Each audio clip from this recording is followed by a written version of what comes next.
Hey peeps, DJMK here, and welcome to another video. Hey guys, we've done 3 routes in Cinderella Phenomenon. We got 2 more to go. In particular, with 2 characters that are the closest to Lucette.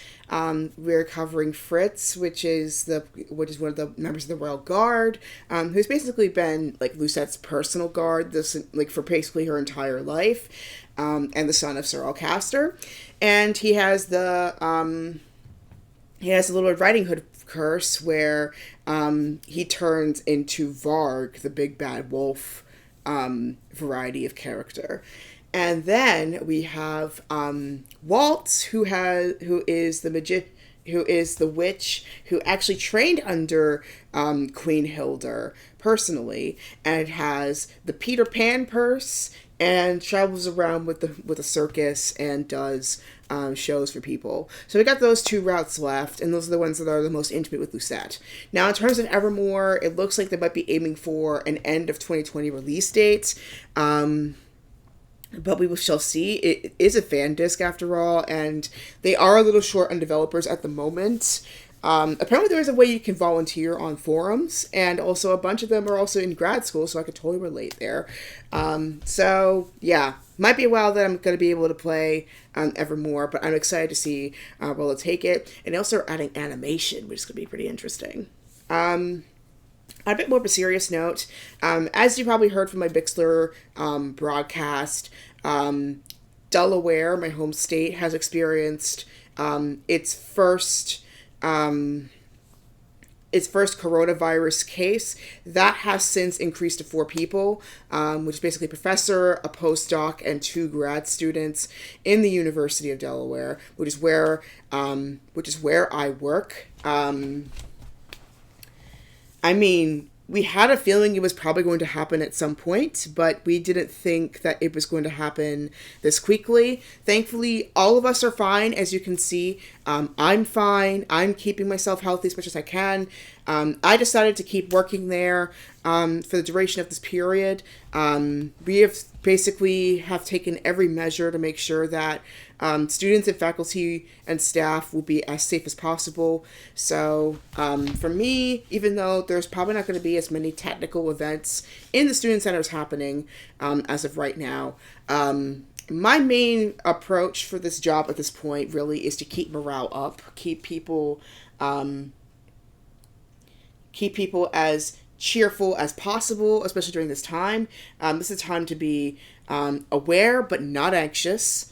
And I hope that this stream, even though I don't really talk about my streams that publicly, I hope that my stream will be one way that I can cheer up the masses and make people feel better. So I hope you guys have some fun, get yourself a little bit of an escape away from everything that's been going on. And even if it isn't completely an escape, I still hope you have fun anyway, because I enjoy doing this, and I don't do this enough, but since I've gotten this surprise amount of free time here at home, I'm going to be probably playing more games from now on. I also have recently purchased a Nintendo 3DS. At some point, I'm also going to get a Switch, and I know for handhelds, it's a little bit trickier in terms of the streaming side, but I am going to figure it out. So I think by the end of this month, beginning of next month, I shall get a capture card that'll get me capable of streaming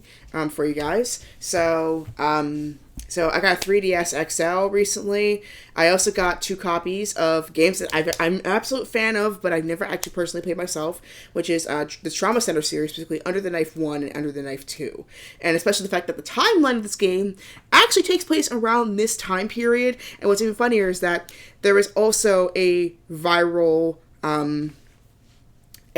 pandemic happening in this universe as well. So I hope for those who are experiencing the coronavirus personally, or for those who just feeling like there's just not really much of a way to fight back, this will give you a little bit of agency through these characters to fight back against the feelings that you may be feeling, the feelings of despair. I hope this will give you a sense of channeling your emotions and fighting back. So yeah, hope that helps you. I'm going to get a capture card, so pretty soon I'll be able to start playing it. And then I also got another game from the Zero Time series, 9 doors, 9 persons. Sorry, it's 9 hours, 9 persons, 9 doors. 9 and 9, that one. I got that game as well, so that's going to come up pretty soon. So yeah, stay tuned for those streams. I'm gonna get a capture card for those games, but until then, we've got visual novels that we can totally go through. So anyway, let us get started with Cinderella Phenomenon. And get some good gaming in here. So again, I'm trying not to panic because like it's just ultimately not very productive in the situation right now. So hopefully this will help you all, give you a sense of optimism and a little bit of a distraction. So grab your vitamins, grab some snacks, because this is going to be a long one.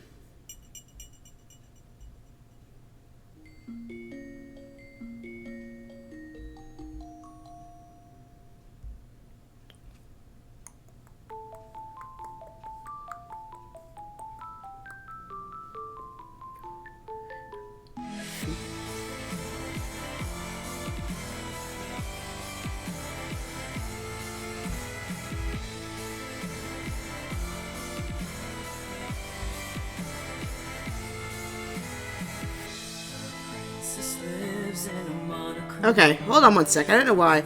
I'm trying to use my Bluetooth headphones as a method of streaming, and for some reason it disconnected.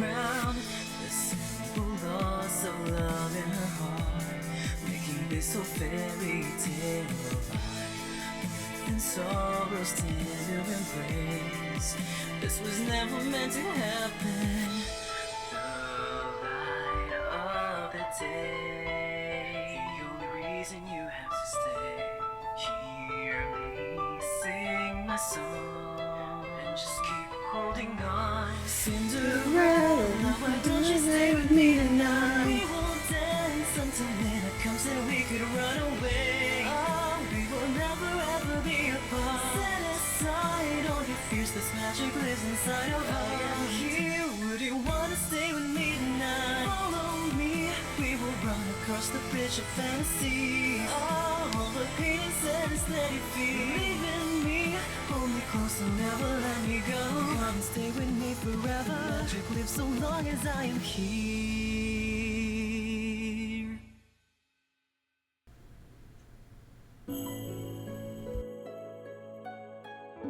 Yeah, for some reason, it's not going through my headphones, so I'm gonna switch back to the old earbuds. So yeah, this is kind of funny because a similar thing happened to Gamer Zach, where there was one game that was not optimized for his earbuds, and it just wasn't going through them. So that's pretty funny. But yeah, now I know firsthand. Looks like this visual novel's not optimized for not optimized for Bluetooth headphones. But anyway, let me just make sure that my microphone is the correct one, because I think I might have actually figured out where the problem was. It actually was with my headphones where the cutting out was happening, not my computer.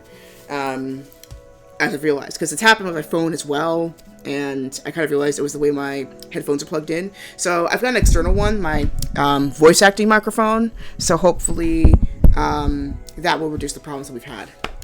But anyway, we shall continue on with our story, and this time we are going through Fritz's route. So, alright. So without further ado, let us go ahead and pick our first of our last two routes. The penultimate route. There we go. That's the word. So it looks like Waltz is considered... Oh, I just noticed, actually. Because if you notice in the intro card, they, like, the ones that they want you to go... the ones that are kind of peripheral, they go outward, and then they work their way in. So the first ones are actually supposed to be Rod, then Claude, then Chevalier, then Fritz, then Waltz. I didn't notice that until now. So, that's interesting. So anyway, we're going to go through our penultimate route, which is Fritz's route, and then we're going to go through Waltz's route. So, let us begin this story of Cinderella Phenomenon. And at this point, I'm not going to try to be Lucette too hard. I'm just going to relax and have fun. So without further ado, here is the beginning of the next chapter of Cinderella Phenomenon.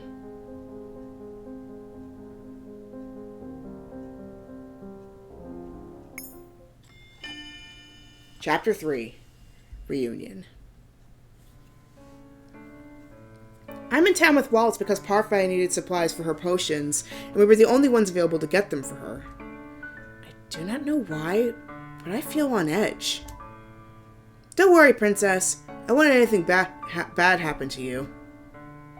Though, you know, you wouldn't even have to be here if Lady Parfait hadn't placed so many orders. I do not understand why she has to get everything today. Surely she could just pick up the rest tomorrow. If she was more patient, I wouldn't have to need to go out at all today for such a bothersome chore. Lady Parfait has been receiving a lot of orders lately. She needs to keep up with the demands somehow. Let's make this quick. Of course. My eyes wandered through the shop and right in front of me. This should be the place. How can I help? Oh, it's you. This is the witch who came into the Marchand some time ago with mud on her shoes. What can I do for you two? Weigh all the items on this list, please. Waltz holds out the list Parfait gave to him. The witch surveys the list, then gives a thoughtful nod. I'll collect these for you right away. It'll only be a few moments. The witch disappears into her back room. I fold my arms as we wait, my thoughts drifting. We'll be finished here before you know it, Princess. Well, look who it is. Hello again, little girl. And it seems like you're here again with your little friend. Give me one sec. Hold on. Let me do something before I forget.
Okay, there we go. Okay, now we're back.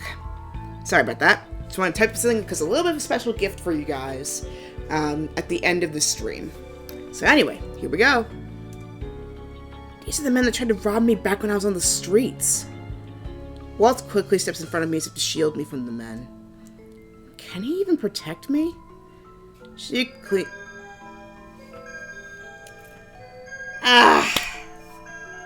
Oh, it's correct. I was gonna correct that. Anyway. She cleans up alright, don't she? I almost didn't recognize her all neat. What do you want? Us? We don't want nothing. But we heard there's someone who wants you. And they're willing to pay more money than we could have ever gotten from you. The man reaches out to grab me, but Walt slaps his hand away. The man's unwashed stench reaches my nose and I try not to gag. Don't touch her. Oi! What's this? The witch reappears at the door and the men back off slightly when she appears. None of your business. I think it is. These people are my customers. Stay out of this, hag. Hag? I'm slightly startled when the witch leans over and whispers to us. Listen. You both start running, okay? You run as fast as you can and don't stop for anyone. You need to get back to the marching. But don't you worry about me. I'll distract them for as long as I can. But you need to run. Go! Hey! Look alive, boys! This one itches. Walls grabs my hand and pulls me with him as we run, not even turning back to look when we hear the shatter of glass. She is a witch. Why would she help us? Because she is a good witch, princess. I'm sure that she is only helping us because she wants to keep us indebted to her. We continue running against a current of people. I managed to keep up with Waltz for a time, but it's not long before my hand slips out of his and I'm lost in the crowd. The minute I'm separated from Waltz, I stop. Panic begins to well up inside of me. Waltz! I frankly look around at the crowds, trying to find him, but I fail. I need to get back to the margin. Slowly, it dawns on me that I'm in a part of town that I do not recognize. I do not know my way around this area. I know leaving the market was a bad idea. When I see Parfait again, I will give him a piece of my mind. I found her! I immediately turn on my heels and run as fast as I can. I'm so panicked I cannot see what is in front of me. I do not notice the man in front of me until I crash into him. I'm prepared to fall, but the man has braced himself just before I could crash into him. We both somehow managed to remain upright. Excuse me, Princess? This voice. I look up in shock. Fritz? It really is you. Princess, How does he remember who I am? There she is! Hold up for the epic thing. I have no time to think about this now. But anyway, pizza's here. Be right back.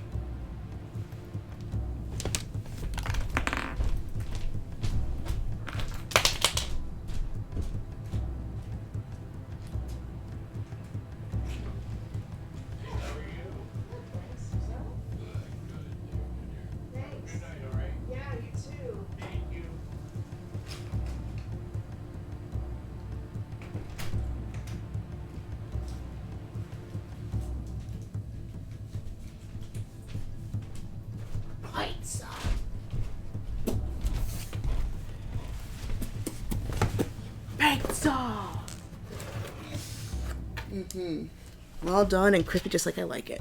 Okay, I'm back, guys, as you can see. Anyway,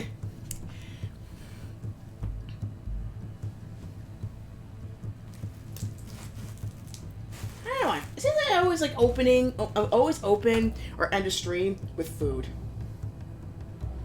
Well, more so on the earlier streams when I was more consistent, but because every time I have food on a stream now. But anyway, I have no time to think about this now. Who? I grab this arm and pull him with me into a run. Why are we running? Somehow he's barely out of breath despite how long we have been running. He sent a sliver of irritation through me. Keep in mind, dude's military. He's used to running like that all the time. So, well, you Lucette are nobility. You're not used to this stuff. I think us men want to sell me. What? I shake my head as I try to tuck him forward again. However, Fritz does not budge. Princess, this is very irritating. We must keep moving. I see her! Oh no. Princess? Wait. Fritz is a knight. I trust you can manage these two fools. With one hand behind my back. With a nod and a confident smile, he turns to face the oncoming men. He moves to stand in front of me, effectively shielding me with his body. 2-on-1? I don't like your chances, boy. We got no business with you. We just want the girl. Run on home. She'll be more trouble than this is worth. You'll have to get through me first. Huh! And how are you going to stop us? With this.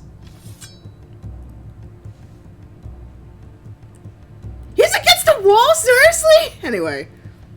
Fritz banishes his sword and smiles at them. Fritz is only second to his father, Sir Alcaster, in his ability with the sword. His skill is obvious just in the way he holds his blade. Wait, did I skip something? Hold on. Okay, it just fast-forwarded. Okay, not a big deal. Waving around a sword isn't gonna scare us away this time. This girl was worth enough gold to sort any scratches we might get. Any closer and I'll do more than scratch you. Get him! The fight is over as quickly as it starts. I can't keep up with Fritz's movements at first, but when I am able to focus on him again, the two men are completely immobilized. One is sprawled on the ground with Fritz's foot firmly planted on his back. The other's collapsed against the wall of an alleyway with the tip of Fritz's sword pressed against his neck. You wanted to question him?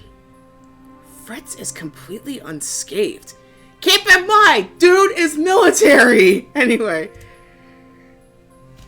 I turned to look at the man against the wall, thinking he might be more capable of speech at this time. Who was going to pay you? I'd answer her. I watch as Fritz presses his sword against the man's neck, and have to draw a gasp out of him. It was a witch!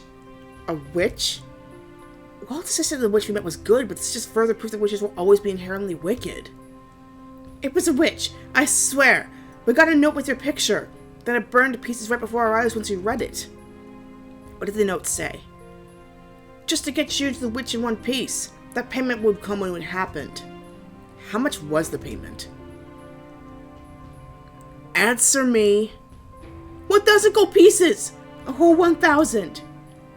1,000 gold pieces would be enough to feed a family for years. Princess? Not just anyone would have that kind of wealth. There would have to be nobility. Royalty, even. Are witches disguising themselves as members of the aristocracy now? Oh boy! Princess? Yes? What do you want to do with these two? I look at the men and feel something icy run through my veins. These men were going to abduct me. There's no telling what they would have done to me if they had caught me. Please, don't beg. What would your son say if he heard you? He has a family? It doesn't matter. Even if I mentioned my family would not have made a difference. Wait. What did you do to her? Do to who? The woman at the shop. What did you do to her? Nothing that can't be fixed. Did you hurt her? When neither of the men answer me, I frown. I do not know why that witch was trying to save me, but she did try. These men cannot get away with doing whatever they wish. Answer me. What did you do to her? Nothing that won't heal. The anger that was nothing but a small flame burns full force in my chest. They do not deserve mercy. And save, save, save. We're running out of save spaces here.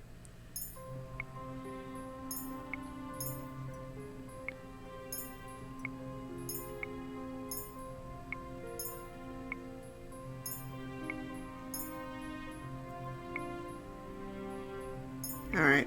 I'm gonna have to save over karma spots.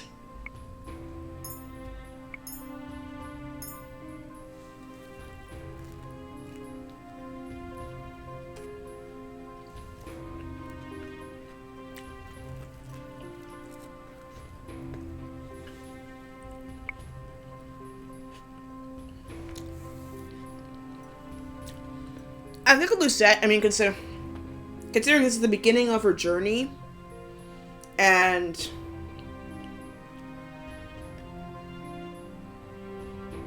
she'd be quite pissed off, obviously, because they hurt the witch. They almost tried to hurt her. I think she would be thinking vengeance at that point. And maybe Walt would be the one that would convince her not to do it. So I think I'm going to go with punish them. She'll probably go all the way through with it. Because she doesn't have any restraint at this point. They are not good men. They must be punished. How dare they think they can get away with it? Fritz? Yes? Make sure they pay for what they did. I may not be good, but I would never harm another person. There are consequences to harming others. Fritz.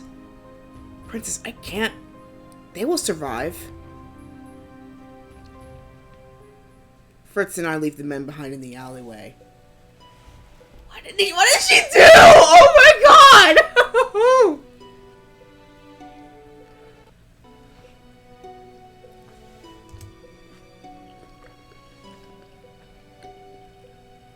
As time relief when the scenery around me becomes more familiar.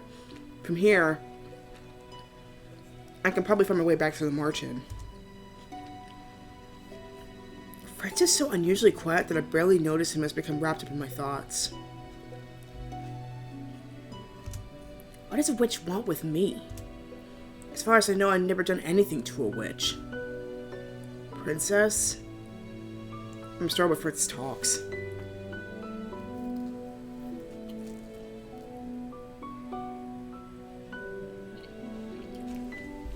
On the other hand, to this day, she had not done anything like that, so maybe she should have spared him to get more information.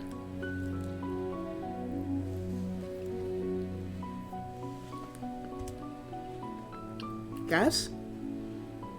I wasn't expecting you to ask that those men be punished. They will heal. What if the woman in the shop didn't want revenge? I look at him quizzically. Why wouldn't she? What if she would prefer that you showed them mercy?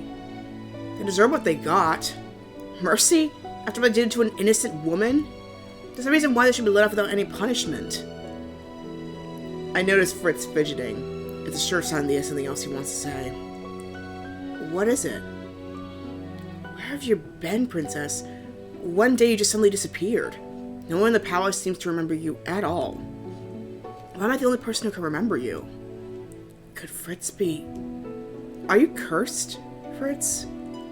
Fritz looks shocked. Are you talking about the fairy tale curse? Yes. No, of course I'm not. What makes you think I am? If he's not cursed, then how else can he know who I am? Are you a witch or a fairy? Fritz stares at me, as if I've grown another head. I don't understand why you're asking me, Princess. I'm definitely human. Could it be that he's somehow unaware of the conditions of his curse? I must speak to Laura and Parfait about this. Princess, what is going on? Princess! I need to get to the march-in as quickly as possible so I can speak to Parfait and Delora about what Fritz's curse might be. Walt is probably looking for me as well. Then abruptly, Fritz puts himself in front of me, blocking my path. What are you doing? I could ask you the same thing. Where are you going? I am returning to the march-in. The march-in? It's a tavern for the cursed. I've been living there. Princess, are you saying that you've been cursed? Oh, I forgot I haven't told him that yet. Princess, I need answers. Please. I suppose you would not let me leave without an explanation. Not after you suddenly disappeared like that. Very well. Delora and Parfait will have to wait.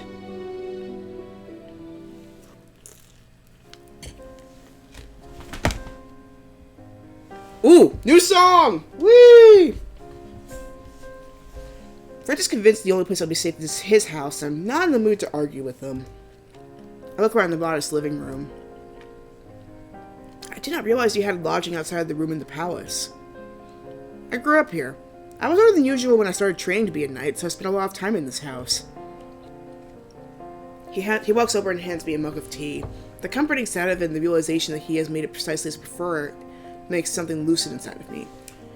And, oh! Okay, I can see why he wouldn't know. Because the biggest thing about the Red Riding Hood curse, in particular, since he's specifically the big bad wolf, disguised as the grandmother, is the fact that because he's not aware that he's cursed, he basically can fall for any trap. So, basically his curse is disguised. Kind of like Beauty and the Beast, although Beauty and the Beast, you're aware of it. This one, you're not. That's interesting. And then, of course, there's Chevalier's one where his memory is wiped.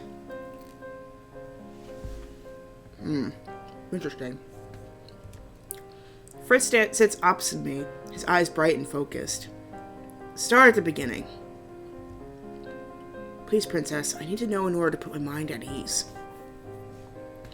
One night I was in the palace, and then the next morning I was in the street dressed in rags. I tell him about no one remembering who I am, and about my first encounter with the men that Fritz fought in the alleyway. I tell him how I was saved by those of the Marchen. Yet I say nothing about Delora or Parfait, and I deliberately leave the identities of the Marchen borders anonymous. I'm not sure why exactly, but I feel suspicion tugging insistently at me. How is it possible for someone to be unaware of their curse? Rumple has amnesia, and even he knows he's cursed. Fritz says that he is human. I can trust him, right? And this is how the Red Riding Hood curse works. Lucette is basically Red Riding Hood. Waltz is the wolf Varg. Well, Varg is disguised as Fritz, essentially. In terms of Alcaster, I wouldn't be surprised if he did a deal with Mithros or Hildur, and that's how he's immune to the effects. Because he knows about her too. That's my only theory. I close my eyes and will the impending headache away. Maybe Mother was right. Maybe it is impossible to trust anyone, including my knight. And what is your curse?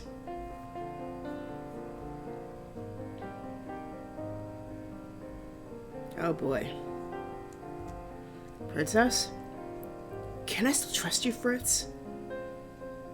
Fritz doesn't even bother trying to mask his shock. There's sadness in his eyes. When have I ever betrayed you, Your Highness?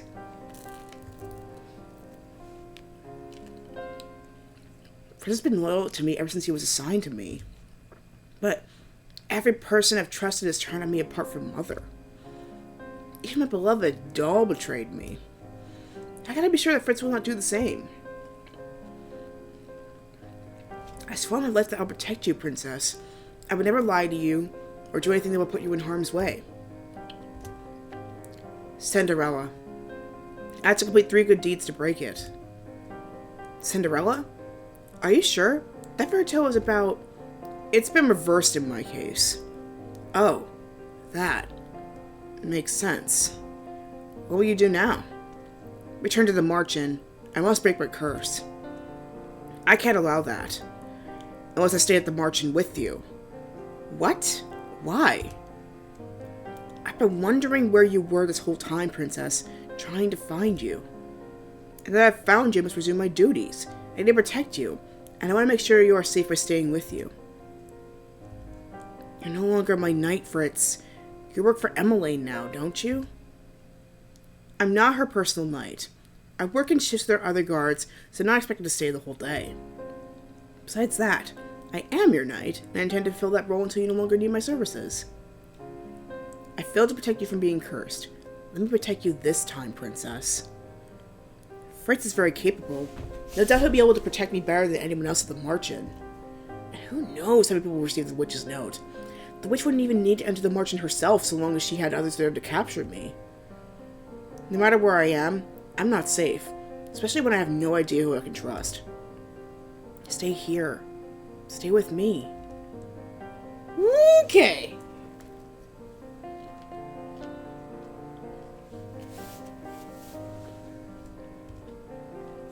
I'll be able to be with you. I can keep you safe. It won't be for long, just until I can get you to the palace where you belong. And how will you do that? Nobody apart from the cursed, the witches, and the fairies remember that I am the crown princess. I still remember you. You must be cursed as well, Fritz. There's no other explanation. I would think I would remember if I were the cursed princess. I would be inclined to agree. Even Rumple, who'd forgotten everything else, remembered that he'd been cursed. But then, what would Fritz's fairy tale be?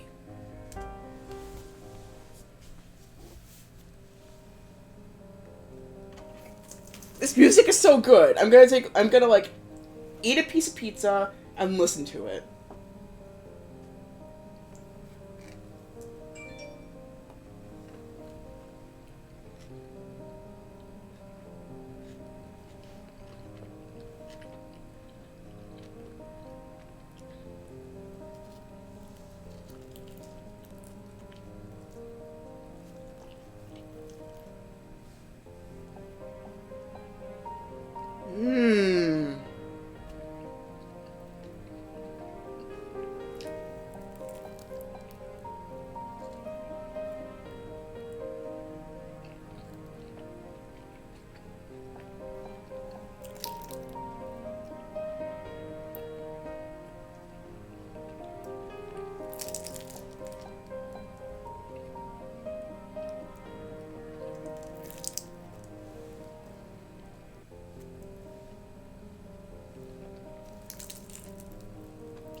It feels very soap opera-y, but I like it. It fits.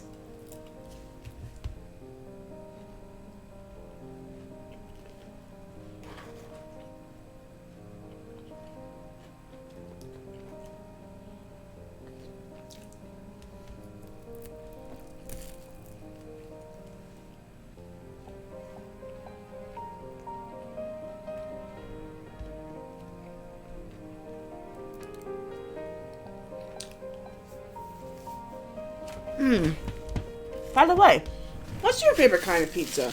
Comment down below.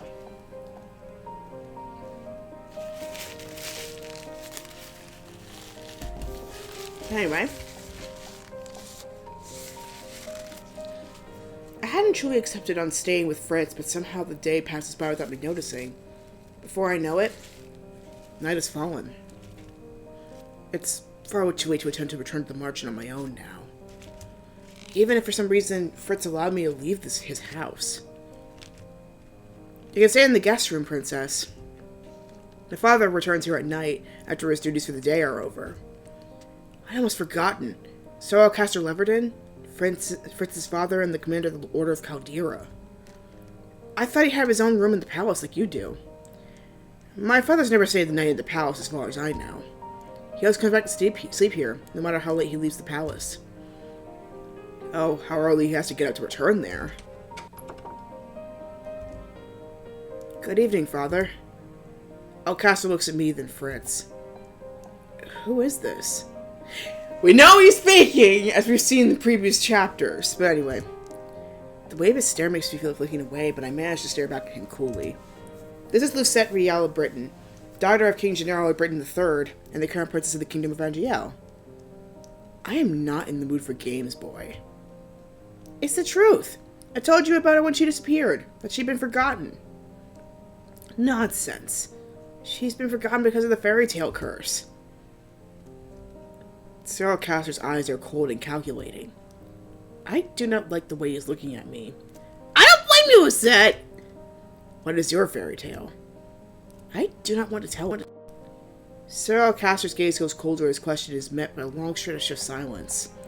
I'll only relent when I see Fritz about to answer for me. Cinderella. I trust you will break your curse, Princess. Sir Alcaster says nothing more. I'm surprised that he simply walks away. Into a bedroom and away from us. The door closes behind him and Fritz and I are left alone. It'll make things easier if he believes us. I saw the look in his eyes. I doubt he believes us. That'll be too simple. Sleep does not come easily. Even though this bed is significantly more comfortable than the bed of the merchant. But I love that painting in the background. That's really pretty. I like that. What could Fritz's curse be? I sit up in bed when I hear footsteps outside. I stare at the clock. It's almost 2 in the morning. You're late. My apologies. That's Sir Alcaster's voice. I did recognize the other one. Come, we have much to discuss. The sound of their footsteps slowly fade and silence descends once more. I suppose being the commander of the Order of Caldera means that he's always busy. But working at this time? Soon enough, my exhaustion coaxes me back into slumber. I close my eyes and let my desire to sleep win over my curiosity.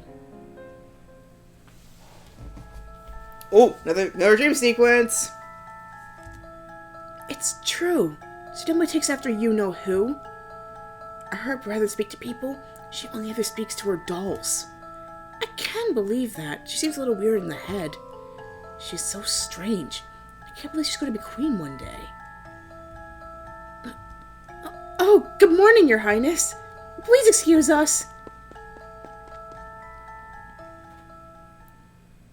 Ouch. Whew. That one in the case showed like how other people can be cruel. Cause man, I know like her mom was like a good majority of it, but then again the people surrounding her practically contributed to it too. So yeah. Y'all are not scot-free, peeps.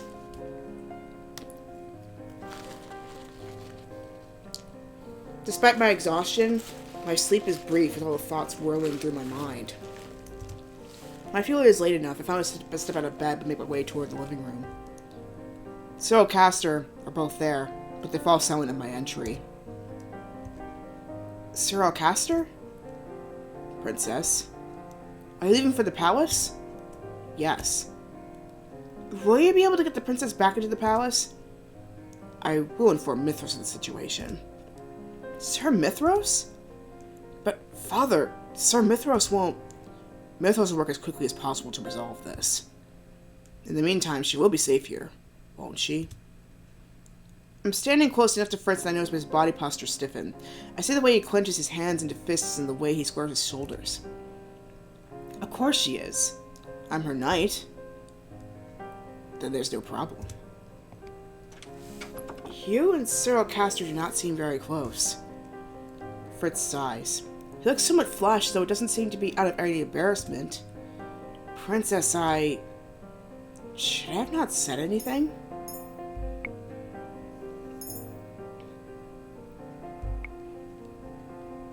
And I think if I were loose...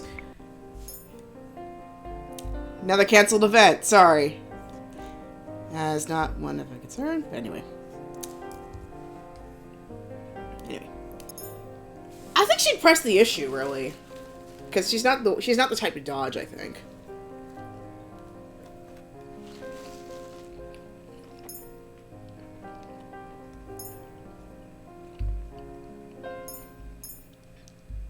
I noticed the way he spoke to you.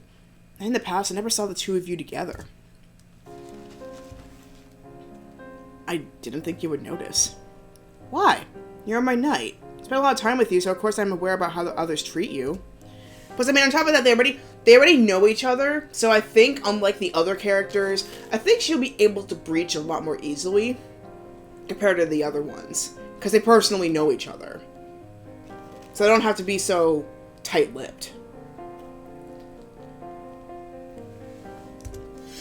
I also know what it's like to be distant from your own family. If you do not wish to speak of such matters, you do not need to. Thank you, Princess. Fritz clears his throat before he turns to me. The smile is so bright it seems to light up his face. Would you like to get breakfast? I happen to know where the best baker in all of NGL sells her croissants. The thought of croissants makes my mouth water. I'm at the door in seconds. Croissants does sound good. Oh my gosh. What are you standing around for? I'm hungry. Leave at once then.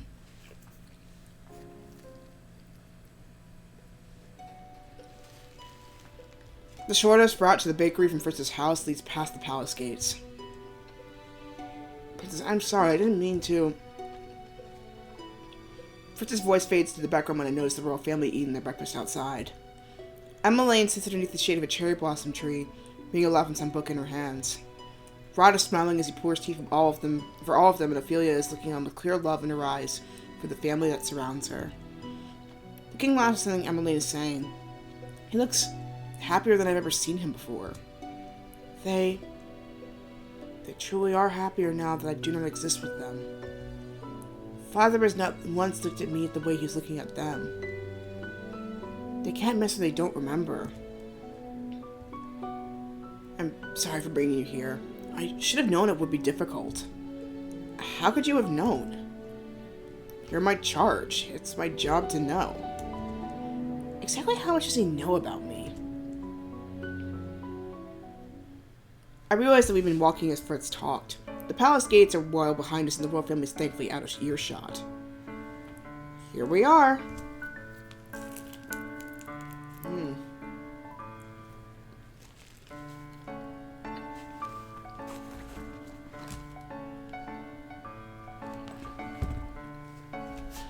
The variety of breads and pastries in the window of the bakery make my heart skip a beat. It's been a long time since I've seen such delicious-looking pastries. Pick anything you want, princess. Anything? Whatever you want. I know how much you like your pastries. Maybe I'll finally see you smile. What? Go on in, princess. I'll be right behind you. Fritz and I return home to eat our pastries. These truly are the best croissants I've ever had. As we come to the end of breakfast, Fritz turns to me, a hesitant expression on his face. Princess? Yes? I hate to say this, but I expected you to be in the palace today. I'm afraid I have to ask you to stay here on your own. But the people at the marching. I was planning on returning today to explain why I haven't been back. But it's not safe for you outside. I understand, but there are people I must see. I will not stay here for much longer. Can I really not change your mind about staying here? I know that Fritz can certainly keep me safe. But I cannot shake the feeling that I'm safer at the margin. Even if it means having to stay with the witch that cursed me. When I do not answer, Fritz sighs and shakes his head. Very well. I will ask for a day off so I can personally escort you back to this marchin. Tomorrow.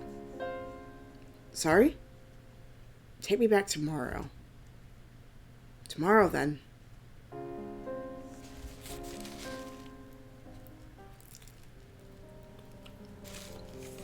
I spent the day looking around the house. This home is so impersonal. You'd never know two different people live here. Their rooms are so empty. Even I have my dolls in my room. As I walk around the living room, I notice a broom standing forgotten and alone in a corner. I suddenly remember the broom Delora enchanted for me. I do not miss that broom.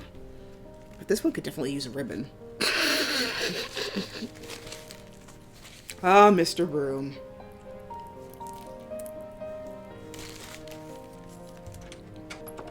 Princess? Fritz, that was fast. I have something for you.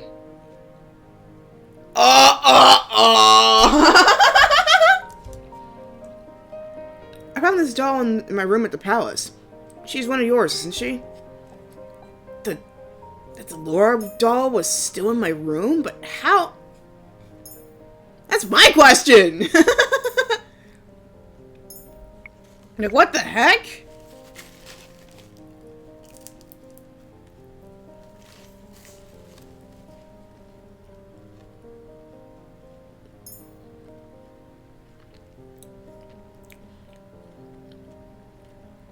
I think for the sake of maybe protecting ourselves, we have to pretend that we're too old for him.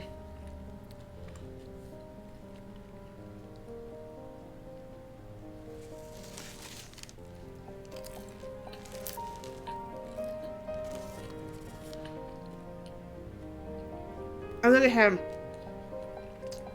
we can't have her thrown out.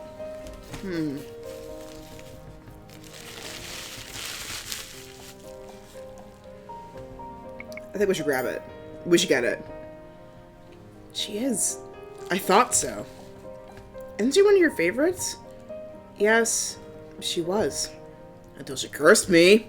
How'd she get into your room? No idea. Perhaps one of the maids left her there? But I thought you'd like it if I brought her back for you. After finishing dinner, Fritz excuses himself to run more errands, so I return to my room. Earlier, when Fritz gave her to me, I threw Delora in my bed. Delora? Now I turn to glare at her, and all at once the doll comes alive with a sigh. Would you believe me if I said that I was worried? I was like you were going to act like you didn't recognize me. You made me happy and said that I was your favorite, Lucette. You were my favorite. You wound me, princess. What are you doing here? Do you have an idea how worried Parfait was? He once came back alone and told us what happened. Well, Parfait and Niece went into hysterics. The boys in jury until they were about to commit murder. We didn't come back that night. I had a lot of trouble convincing anyone to stay at the margin when they wanted to look for you. Especially Waltz. You have no idea how guilty he felt after losing you like that. They were looking for me? Princess? Why didn't you come back to the margin? I was going to, but Fritz is overprotective.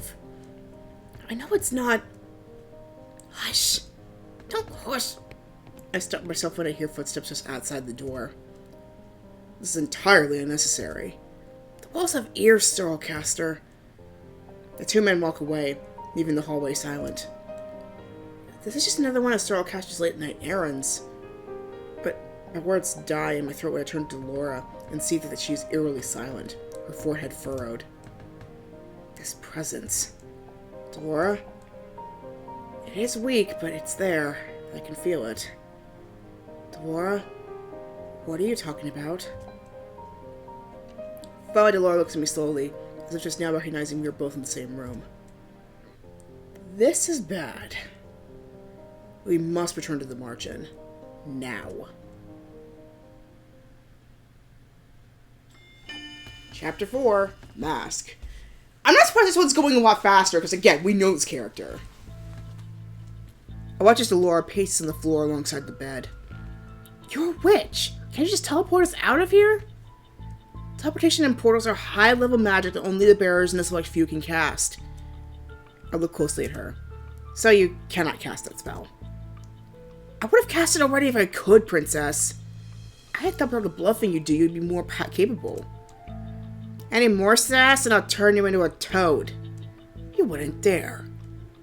Or would I? I glare at her, but she does not look away.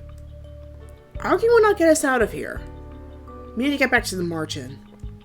Why can't we just ask Fritz to help us? It'll be easier that way. I don't understand why he just can't come with us. I don't trust him. That means nothing coming from someone as untrustworthy as you. Well, I can say with certainty that I'm the most trustworthy person you have right now, dear princess. And I can also promise you that you're not safe here. That I insist Fritz come with us. I know he has the curse, which means he should be welcome there. No. Until I prove that he can be trusted, he's not welcome. Remember the same as Alcaster. The moment Delora mentions Sir Alcaster, she suddenly stops speaking. She shakes her head and turns away. What does Sir Alcaster have to do with any of this? Nothing you should concern yourself with. You're still the most suspicious... You are still the most suspicious one here, witch. That's it. I've run out of patience. I'm done waiting around, princess. We're going back to the margin right now. And how are you supposed to sleep past Fritz? Laura smiles at me. The mischief in that smile is all too familiar. Oh no. I am a witch, princess. I'll walk alongside Delora as I make her way back to the margin. Delora is now in her human form, humming cheerfully. Not what you were expecting? No! Sometimes simple is better. Why use a spell when a potion will do the trick? That's why she had me distract Fritz at dinner. What's the sleeping potion in his cup? Ah, perceptive. Yes. Nothing can wake him from his slumber. But he will wake up. Please, I'm a good witch, remember? I don't do the killing thing. Pick up the pace, princess. We have a meeting to get to. We make it back to the march-in without incident. Jurian and Garland are waiting for us inside. As soon as they see us, they dart toward the door.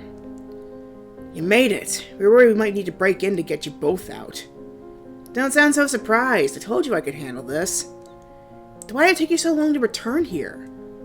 Because someone was being stubborn and refused to leave without her knight. You weren't followed? Of course not. I'm very glad you're alright, Princess. Fritz is my personal knight. The time I spent with him was the safest I've ever felt since I've been cursed. It felt more normal. I know he is dependable and will do whatever I ask of him. It is his job to protect me, after all. I barely know these people. I'd rather be with Fritz, but something about Sir Alcaster puts me on edge. As you can see, the princess is perfectly fine. She hasn't thawed at all. Jurian ignores Delora and fixes her gaze on me. You're very worried when you suddenly disappeared, Princess. I stare at her, confused. What was there to be worried about? I was with Fritz. I know that the circumstances may not have been best, but Fritz protected me. And I have plans to return to the margin at some point. Why does anyone care what happens to me anyway? Where's Parfait? Well, she isn't here. She's barely been back since you left. What?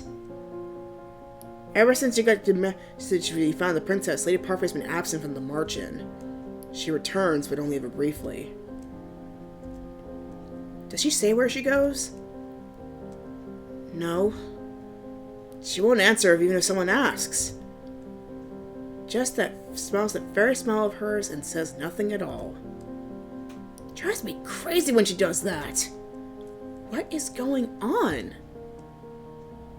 So the fairy we need to see isn't here. I thought I wanted to return here, but now that everyone knows that I'm safe, it is fine to return to Fritz, isn't it? I feel uneasy being around so many people who are openly keeping secrets from me. There's no reason for me to be here. I can return to Fritz. No. You're in no position to order me around. I will go back and no one will stop me. I begin walking toward the door when I hear Delora sigh heavily behind me. Alright. Keep your dress on. I was not planning on removing it. It's a figure of... Oh, never mind. Look, just give me a few seconds, okay? Need to get some things and then we'll go back. We? Don't even think I'll let you go back alone, Princess. I'm left alone with Jurian and Garland. Are you really staying in Alcaster's home? I almost forgotten that Jurian and Garland had served under Sir Alcaster's command when they were still in the Order of Caldera. Yes? The two former knights are uncharacteristically quiet, and their expressions dark. Is something wrong? Are you sure you're safe there, Princess? Of course. Fritz has been my personal knight for the last 3 years. I know that he'll protect me no matter what.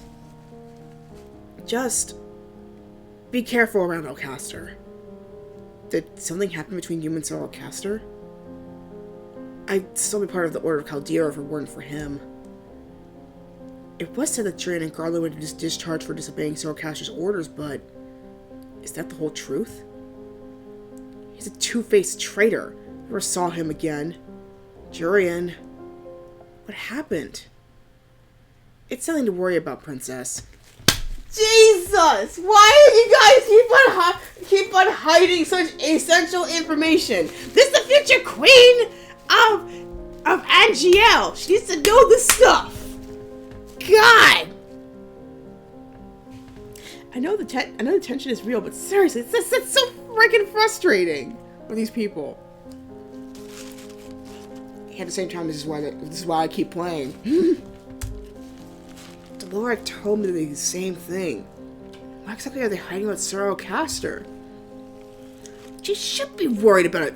Damn it! Of all the people of NGL, she should know what he's planning. Someone coughs. We turn to see Delora standing there looking at us expectantly. What did I miss? Jurian must tell me why she left the Order of Caldera. Was she? I had never seen Delora glare at anyone the way she's glaring at Jurian. Eventually the former knight turns away. Let's go, Garland. Stay safe, Princess. You too, Lady Delora. You... Didn't you want to return to the knight's house? Why are you stalling now? You know something about Sir Alcaster being the reason for the knight's discharge, don't you? Yes. Well then, why are you insisting on keeping it a secret? You lived in the palace before and heard the rumors. You're content with them. Why are you suddenly taking so much interest in all this now?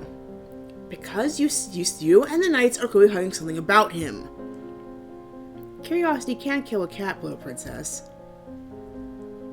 Besides, none of this is important right now. You have other things to focus on, like breaking your curse. What have you done these past few days, Nothing. That's what. It's like you want to remain Little Miss Peasant forever.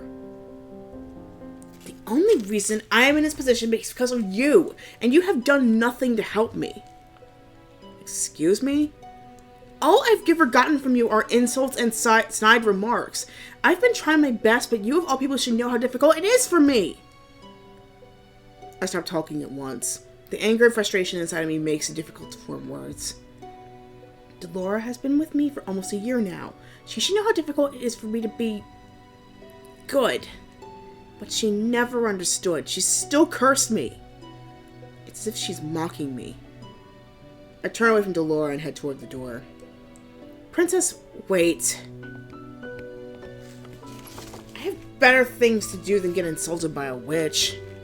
I've done nothing but think about how to break the curse she put on me. How dare she... Princess!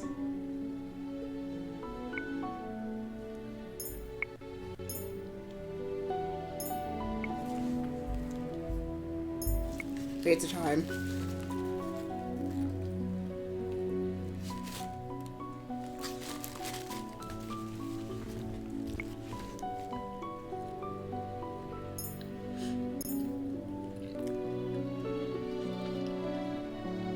I think she'd stop because, like, Waltz kind of was trying to be there for her.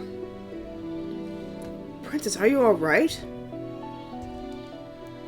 It's been so long. You're not hurt, are you? He takes my arm gently. Come on, it's not safe for you to be outside. Let's head back inside. I dig my heels into the ground and shrug off his hand. I refuse to go back. Why? There was no point in my return. Things would have been easier if Delora had never found me in the first place. Princess? You found her! Karma is suddenly standing before me, smiling with relief. We're worried about you, darling. It's good to see that our princess has returned. There's so much to catch up on. You should come inside. I am not going back there. Why not? There's no point. I'm perfectly safe in a different place. I think Delora has something to do with this situation. What did she say to you, Princess? Nothing she didn't need to hear. Insufferable witch. Sounds like a cat fight to me. Karma, you might want to keep your nose out of other people's business. I'm not staying here any longer. You cannot stop me from leaving. I turn on my heels and begin to walk off. Princess, let her go.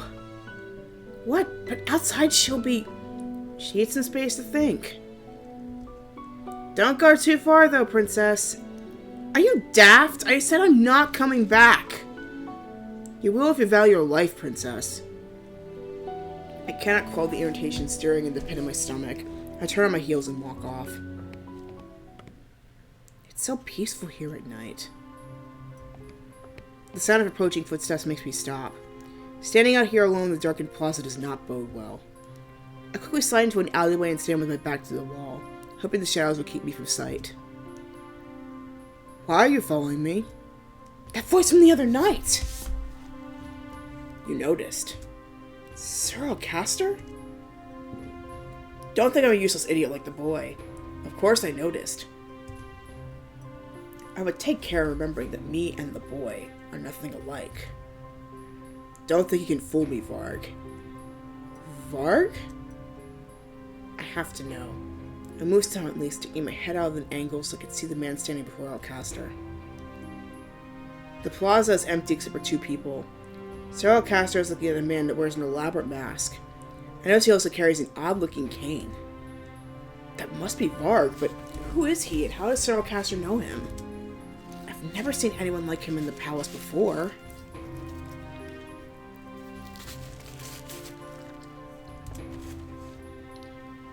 What would I want to fool you for? And explain why you're out here when you haven't been ordered to come to the plaza. Tell me. You wanted the princess kept safe, didn't you? Do not be flippant. You know we serve Mithros in this. What? What does Sir Mithros want? Is the princess not in the house? Would I be out here if she was? Oh, snap! Oh! Do not be smart with me. Sir Alcaster just punched him like it was nothing. Oh my god, that was a punch! I thought she was like getting detected or something.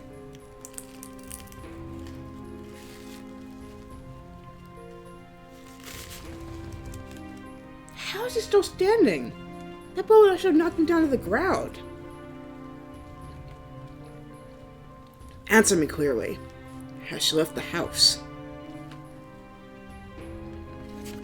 Sir Alcaster's voice is eerily calm and level, despite the fact that his body is still tense. Yes. You will find her before dawn. I will not repeat myself. Answer me. Yes, I will find her. Good. I watched Sir Alcaster walks away, leaving Varg to stand alone in the dark plaza. I could barely breathe to stand watching him, waiting for some kind of movement. It looks like Sir Alcaster's ordered him to keep me safe. But I do not know of this arrangement, and I will not trust him. Oh, snap! Whoa!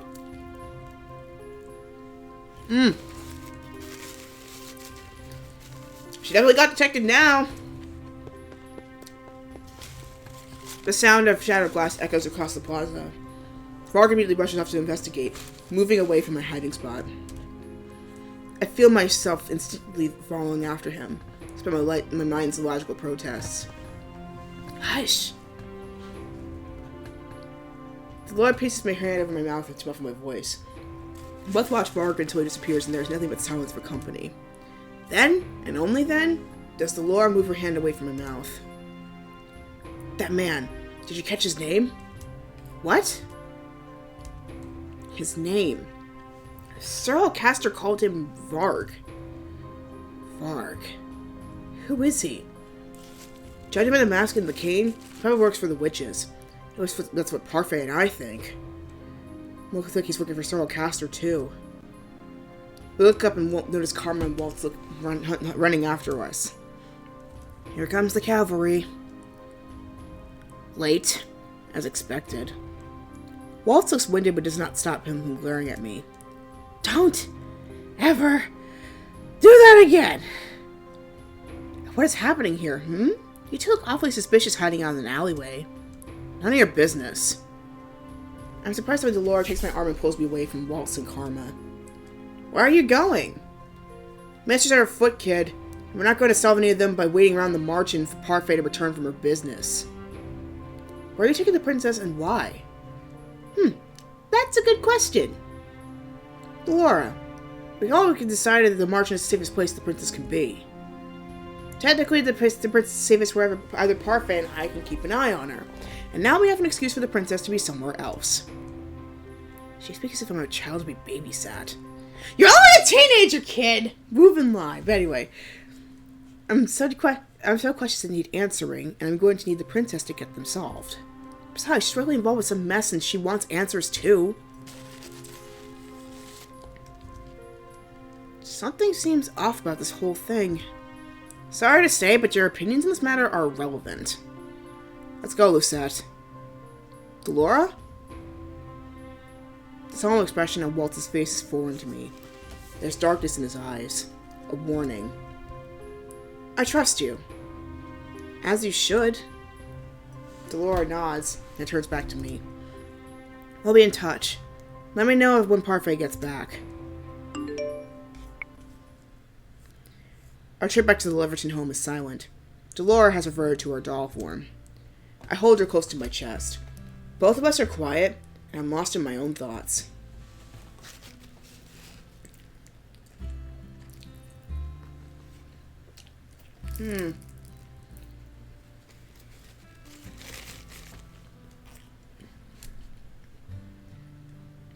I feel like I started off on this chapter entirely in the wrong foot. Would being merciful to the men be the first good deed? Because out of all the stories in this visual novel so far, it feels like Fritz's chapter has progressed the fastest. So no doubt, I think that first chapter would have actually been the first good deed that she had. And because we didn't decide to spare them, immediately we're starting on a bad foot. So, and we're already on chapter 4, which means we are hurtling straight into a bad ending.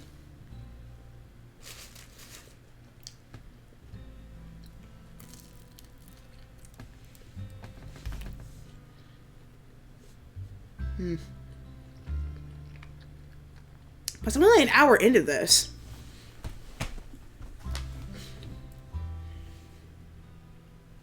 Interesting. Anyway. I wonder what questions Delora has I could possibly help her with. Delora?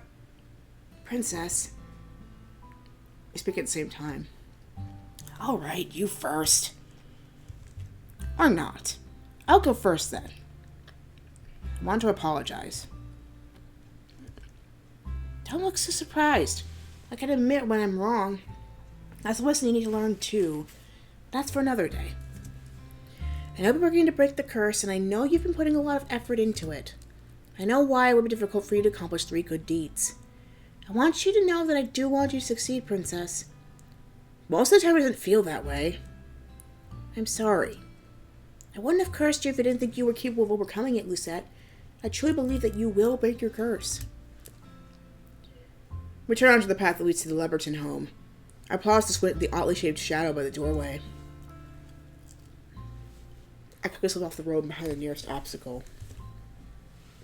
Uh-oh. It's dark, but is that? Delora has not seen what I have. She keeps talking.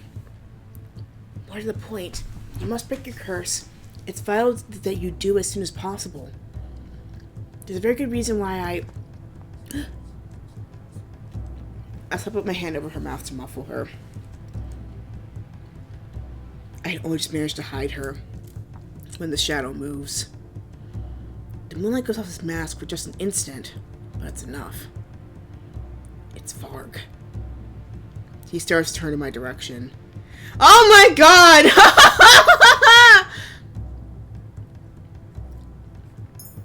Okay, so far the bottom choices have been screwing me over quite a bit.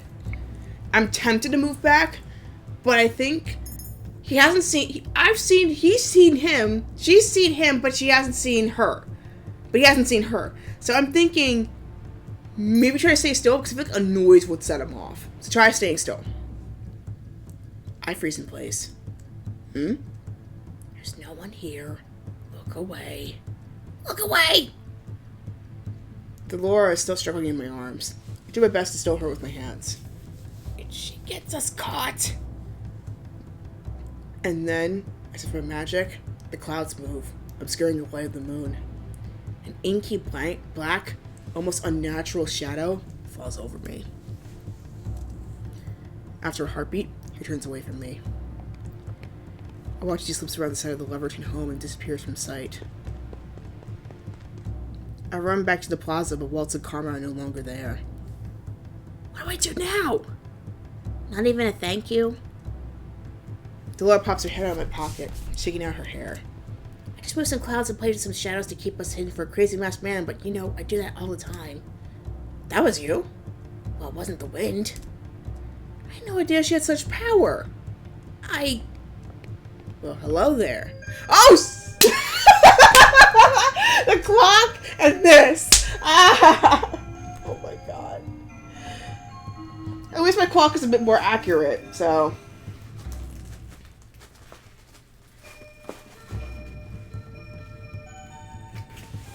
every time. This might be my last slice, actually. It's pretty protein-packed.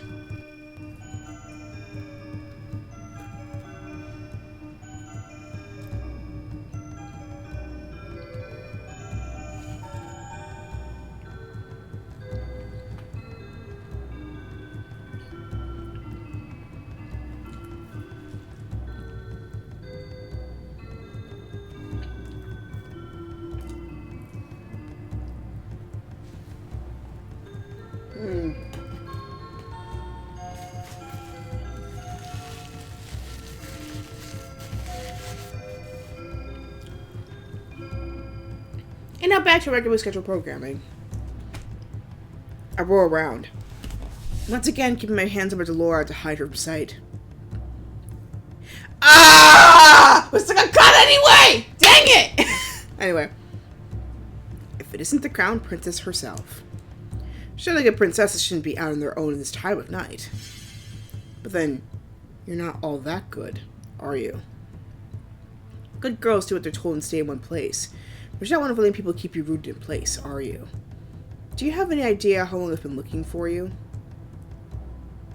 Heh, I remember manners. I haven't even introduced myself. He sweeps into a deep, elegant bow. I'm Varg, Sir Alcaster's humble servant. He's told me about your issues. He's asked me to keep an eye on you, make sure you're safe. I already have a personal knight. Oh, could have fooled me. Haven't seen him around, have you? Fritz? Looks like he's slacking off to me.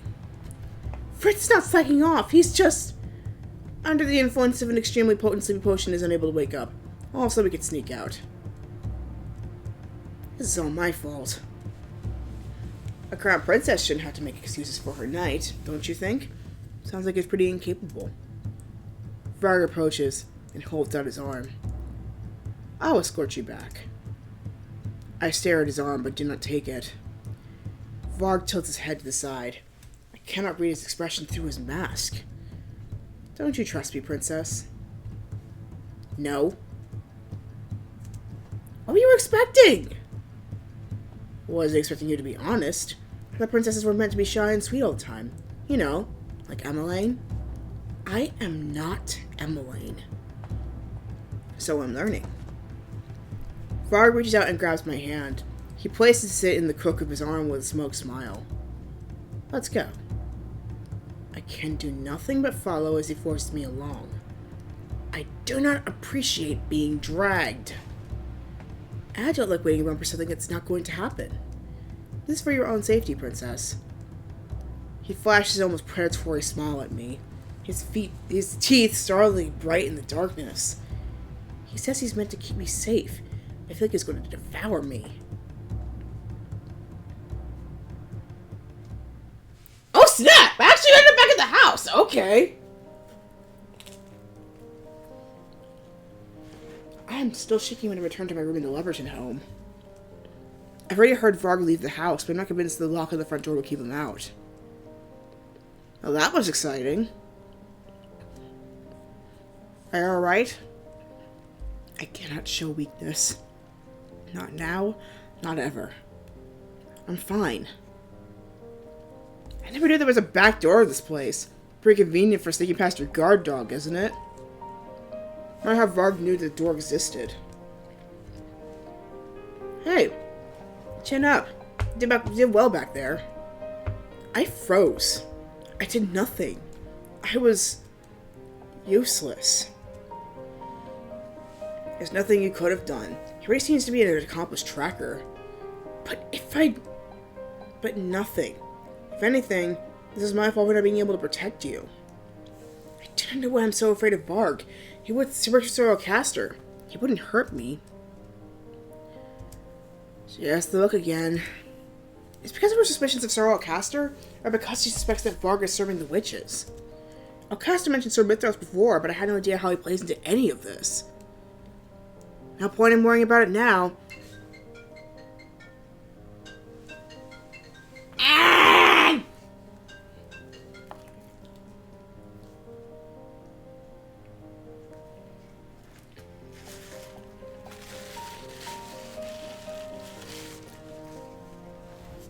was gonna say. No point in worrying about it now.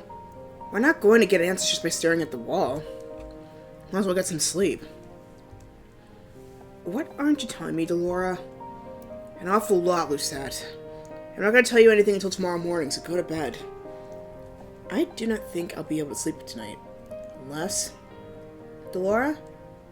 Yes? It's strange because I thought I'd outgrown this tendency, but I used to do this all the time. Can I hold you until I fall asleep? I think I see a glimmer of a smile on Delora's face. Of course.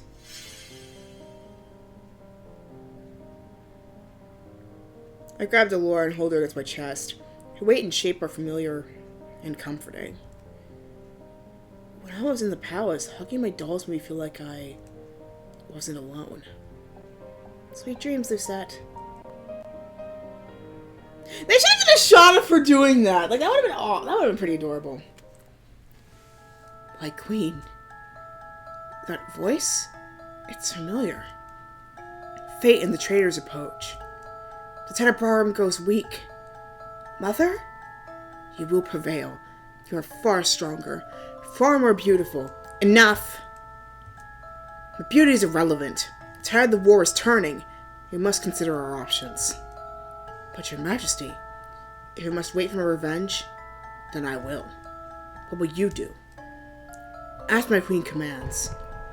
My faithful student, you will be rewarded for your loyalty. And that traitor will be damned for his betrayal. Believe in me.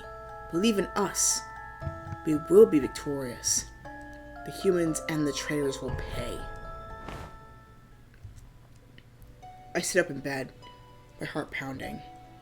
I can't remember. The details of the dream are already fading from my mind, but the dread still hangs in my chest like a dark, heavy cloud.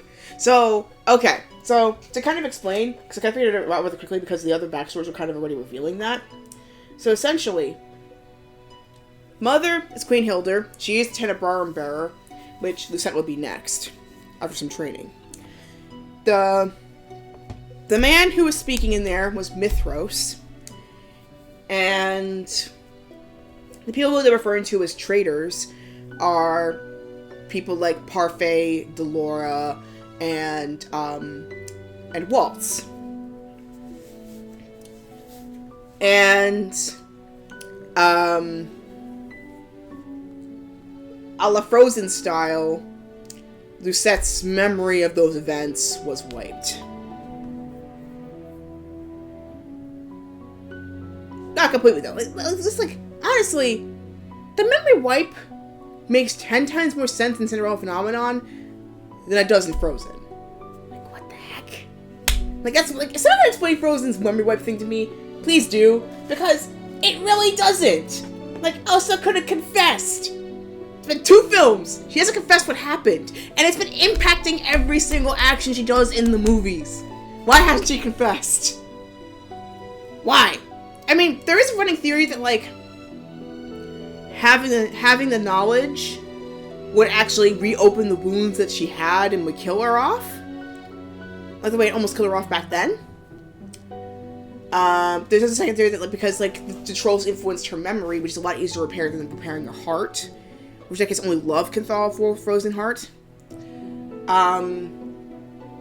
Even if she did confess, you probably wouldn't believe her. A la Haruhi. I don't know. I just would love for once to get some sort of confession.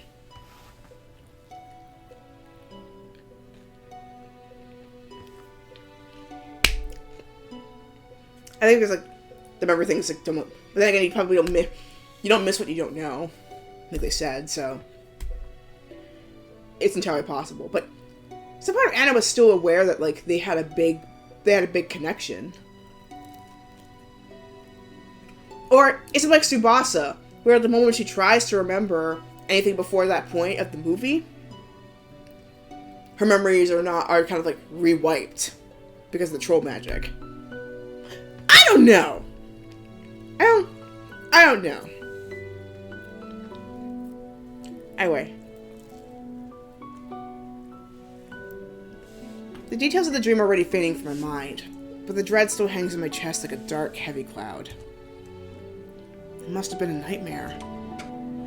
Princess?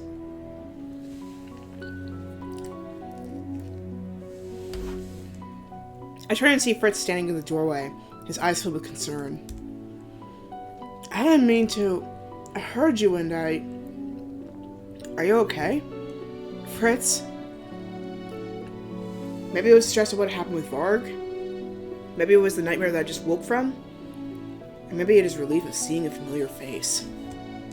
But suddenly, there are tears in my eyes. Princess! Fritz! And suddenly, Fritz's arms are around me and I'm pressed close to his warm chest. I can hear his heartbeat. Do you want to talk about it? Ah! It's tricky! Ah! This is hard! Because on the one hand, we know that Fritz is Varg. But on the other hand, though, this is Fritz we're talking about here. He has absolutely no idea what's going on. What do I do? What do I do? Ah! Ah! Ah! So far, I'm choosing like nothing but the bottom options, and so far it's been like, ugh. But on the other hand, you gotta be absolutely sure.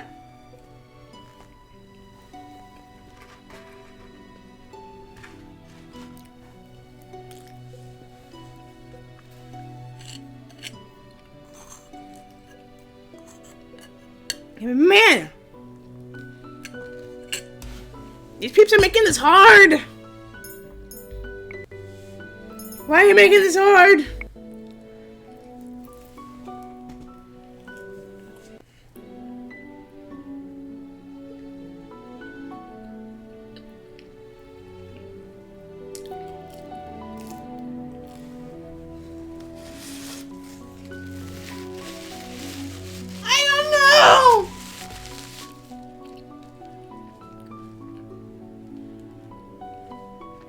I feel terrible for saying this, but I have to not say anything.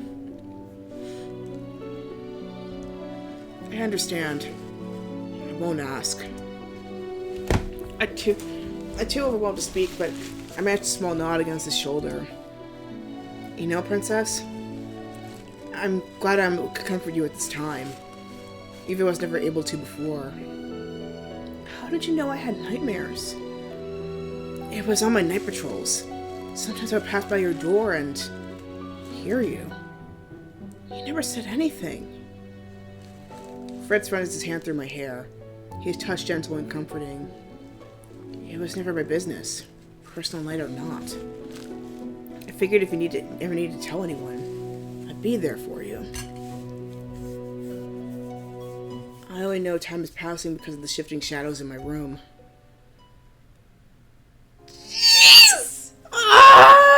I should have told him! I should have told him! They probably expect me to tell him! Ah! But I don't want Delora yelling at my head! Again, Delora hasn't done anything for me but torture!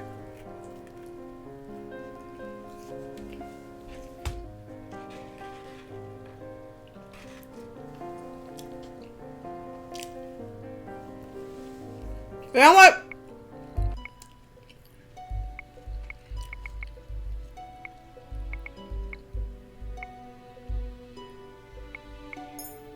You know what? I'm doing it. I'm doing it. I'm doing it, y'all. You're not stopping me. I'm telling him. I cannot remember it clearly, but I believe it was a nightmare. I can remember Mother's voice. The cruel, wicked contempt of her voice. It was terrible. A sudden coldness slides over my body, making me shiver despite Fritz's best efforts. Still, he does not slip away, and his closeness once again comforts me after some time. He's so warm. You know, Princess, I'm glad I could comfort you at this time, even if I was never able to before. How did you know I had nightmares? It was on my night patrols. Sometimes I would pass by your door and hear you. You never said anything. Fritz runs his hand through my hair, his touch gentle and comforting. It was never my business, personal night or not. I figured if you never needed to tell anyone, I'd be there for you. I only knew time was passing because of the shifting shadows in my room.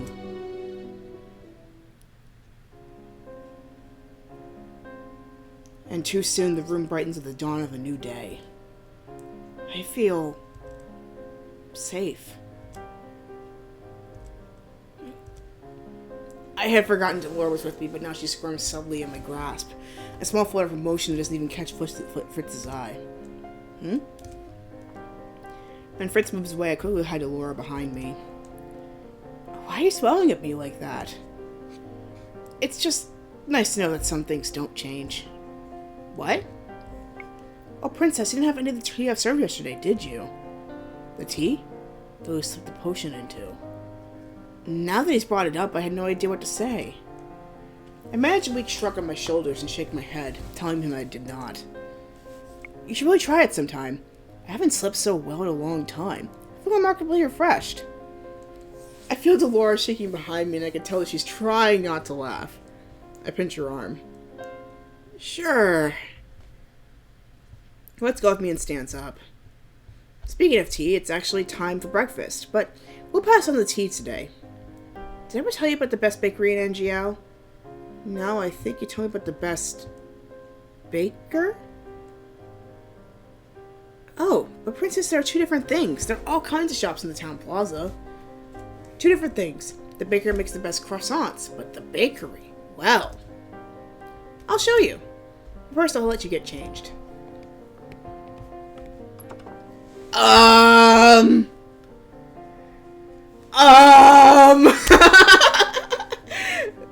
Anyway. Hey, Princess?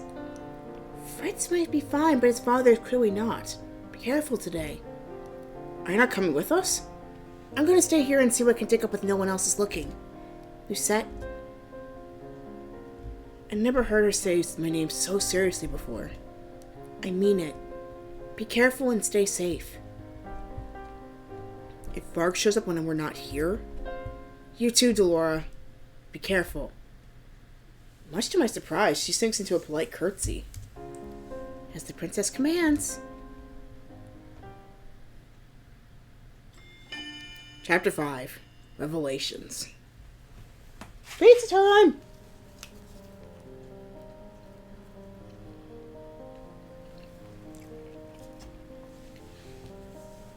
A week has passed and my days have been uneventful. I spent most of my time with Fritz. Fritz shows me around Angel every day that he's able. Most of the time I actually try to keep him out of the Liberton home so that Delora can continue her investigation. Apparently this is the only way she'll let me help. At least she promised me she'll tell me everything tonight. Well? It's a little hard to explain, but Alcaster is hiding something. Delora, I already know that. You didn't let me finish. When I say something, I mean everything. There are no clues here. Wait. Before you throw that pillow at me, I really do have to tell you something. I know how Varg knew we left to go back to the margin. Somebody put wards in this house. That somebody is alerted whenever someone crosses the threshold in and out of this place. Is that person a witch? Could be a fairy, but considering the circumstances, I'll put my money on the witch. Do you think Varg put up these wards? He's working for the witches, but I don't think he has the ability to put up these wards. These wards are nothing like I've ever seen. They're like fine silk strands all around the house. Like a cobweb. Right. But you know what else I found? The web's not as strong around the back door. The door Varg took us through. That means we have a way out. A way out that will allow us to leave without Varg being notified? I don't think he'll be here unless the witch who put the webs around his house finds out that I'm gone. How do we know the witch wouldn't be alerted if we use that door? Only one way to find out. I lean against the wall of the alleyway where I agreed to meet with Delora and catch my breath. I can't believe that worked. She asked me out first, promising that she would catch up with me once she made sure the witch wasn't going to come into the Liberton household when I left. Fritz said that he was tired from all the training and he had done earlier in the day and retired to bed early. That worked in our favor and made it easier for us to leave the home. She's taking longer than I thought she would. Has she been found out? I step away from the wall when I hear footsteps. Delora? Oh my god! No! Ah! What have I told you about wandering off? Suddenly, Varg is standing there before me with a snide smile on his face. How did he know? Delora said he couldn't be the witch that put up the wards.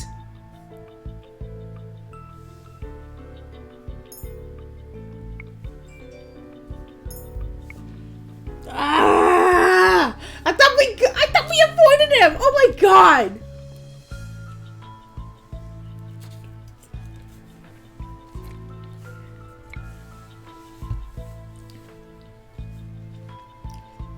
I just stand your ground. Where's Sir Alcaster? He won't hurt me. I don't know how this witch plays into all this and what his relationship is with them, but I have faith. Sir Alcaster does not want me harmed. Oh, this is a surprise. I knew a sheltered little princess would have a backbone. But in this case, your bravado is stupidity. Varg takes another step forward. Though we are not touching, I can feel the suffocation of his presence. I attempt to take a step back and realize that my back is already against the wall. There's nothing more I can do. You should be afraid of me. Poor little ignorant princess. If only you knew what was in store for you. Now is no time to be a coward.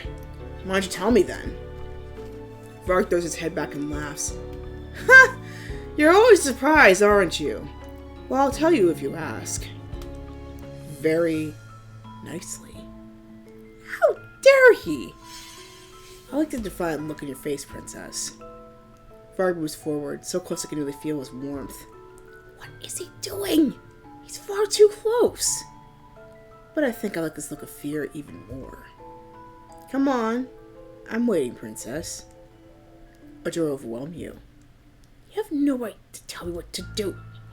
Varg slaps his hand against the wall, effectively caging me in.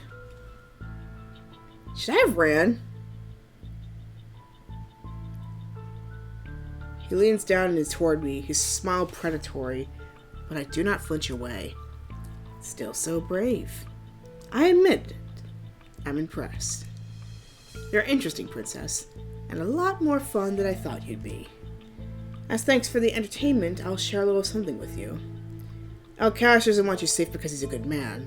The type of man he is doesn't have a heart. That man won't do anything that won't benefit him in the future. What do you mean? Let's just say your safety is a requirement for something he wants from someone. Who? Wait. Is that someone Sir Mithros?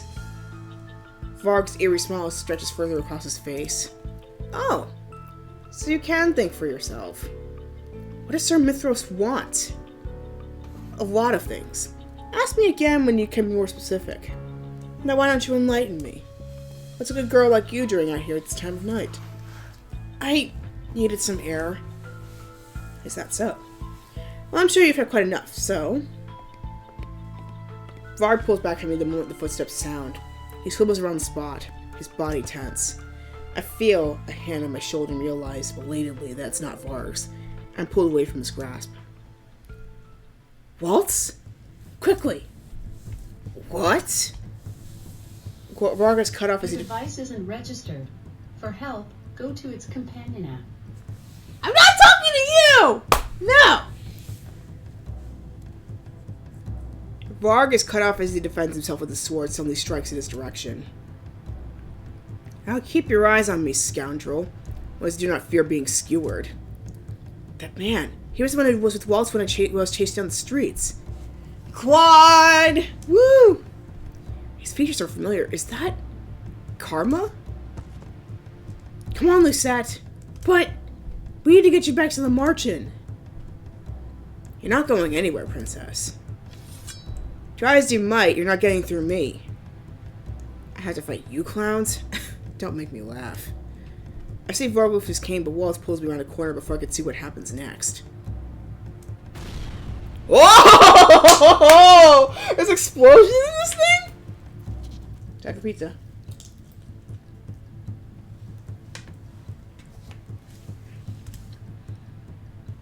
just happened? Did Varg... I turn to check, but Waltz keeps pulling me forward. I've barely even stepped into the margin before Delora pulls me into a hug.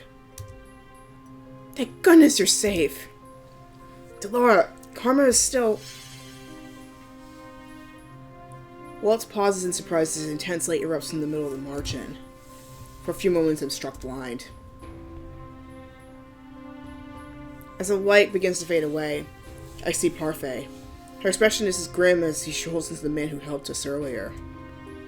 Waltz, please get Rumple right away. Right away, Lady Parfait. Together we carefully set him down on the sofa. Now that I can see the injured man more closely, I come to the conclusion that I was right earlier. Karma?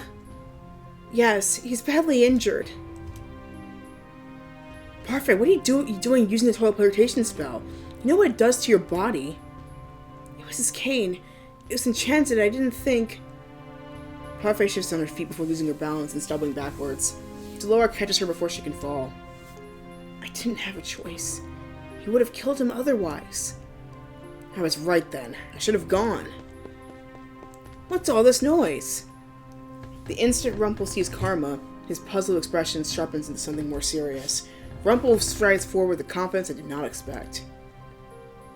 I need hot water and the bag Anise keeps in the kitchen. I'll grab it for you. Who is this man and what has he done with Rumple? Rumple recovered one of the journal entries the other day. He's remembered that he's a doctor. That doesn't really explain why his entire demeanor has changed, but I suppose it's not important right now. I'm so glad you're safe, Princess. I've never seen Parfait look this tired. Parfait, are you hurt? Don't worry about me, Princess. I'll be fine. Like any of us are going to believe that. I have so many questions for the two of them and I have no idea where to start. My brain feels like a scrambled board full of puzzle pieces that won't fit together. Don't fuss. I really am fine. What is going on? Delora, why don't you give the princess something to drink? I'll come and join you shortly. Delora sets a mug down in front of me before taking a seat beside me. Chocolate. Hot and sweet. I raided the pantry for you. It smells exactly like something I'd have in the palace. I did not know there was chocolate here. Anise thinks she can hide it from us, but she can't. Will Karma be alright? Rumple is apparently a renowned doctor. Karma will be fine. I do not know how this happened. It was just meant to be a simple test, but now Karma and Parfait are hurt because of Varg. They shouldn't have come. They didn't have to come for me. But they came because they were worried about you. Why do these people care so much about me? What do they really want? They would not have been hurt if they did not come. I went to meet you, but when I got to the plaza, you were gone.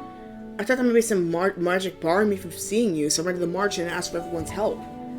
I messed up. They hurt because I failed. The only one to blame is Varg. Are you alright? You're limping. I'll be fine. I'm just tired. Parfait takes a seat on the opposite side of the table from Delora and I. Have you told her? No, not yet. Told me about what? Is this about Alcaster? No, it's about Varg. No, it's about Varg. I waited a good half hour or so at the house after you left, Lucette. No one came, so I just walked out. But Fritz wasn't there. He wasn't in this room or anywhere in the house. What? But where would he have gone? Princess, Fritz is cursed. You know this, yes? Of course he remembered me. What does curse have to do, being cursed have to do with anything? Whenever you're with Fritz, Varg never stops by the house. In fact, I've never seen Varg in broad daylight, and I've never seen Fritz and Varg together in the same place at once. I've been wondering why Varg is working for Alcaster. Then there's the fact that he wears a mask and conceals his identity. They're linking Varg and Fritz together. That's not possible. Whatever you're thinking is ridiculous. But think about it, man. The fact that his memory gets wiped every morning should be evidence enough. So is an entire kingdom forgetting they have a crown princess? Magic works in strange and mysterious ways. But Fritz would never... It's only a theory, but it's more possible that Fritz and Varg are the same person. Two personalities sharing one body. No. I stand and ball my hands in tight fists. You're wrong. I turn to walk away. Where are you going? Princess, we're not done talking to you. Delora, give her time. I do not go too far. I just want to give myself enough space to think. Fritz and Varg? Are the same? It's not possible. Why would Delora say that? Princess! Sir Mithros? Where did he come from? How does he know who I am? Did Alcaster tell him? And Sir Mithros believed him? Let's just say your safety is a requirement for someone to think he wants from someone. Could it be that Sir Mithros is the someone Varg was referring to? Thank goodness you're alright. How did he know where I was? I'm so sorry for my lack of foresight, Princess. None of this should have happened. I'll serve you properly from now on, with complete honesty, unlike those within the margin. You shouldn't have left the Lifferton home. It's too dangerous for you. Sir Mithras has not seen me since I've been cursed. So why is he talking to me as if he knows who I am? Not only that, but he knows I left the Lifferton home. So you remember that I am the Crown Princess, Sir Mithros. I cannot lie to you, Princess. Yes, I do remember. How is that possible? I'm a witch. A witch? Father and the witch work in the palace? I feel the cogs in my mind slowly whirling, piecing together a puzzle I cannot see in full. The witch who sets an alarm in the Lifferton home, the person Sir Alcaster wants a favor from, and the person he and Varg are working for? It's... him? But you must believe me when I say I mean no harm. I only want to protect you from the people in the margin. Protect me? Those in the margin have cursed you. It is unforgivable. What I heard what they did to Varg in order to abduct you.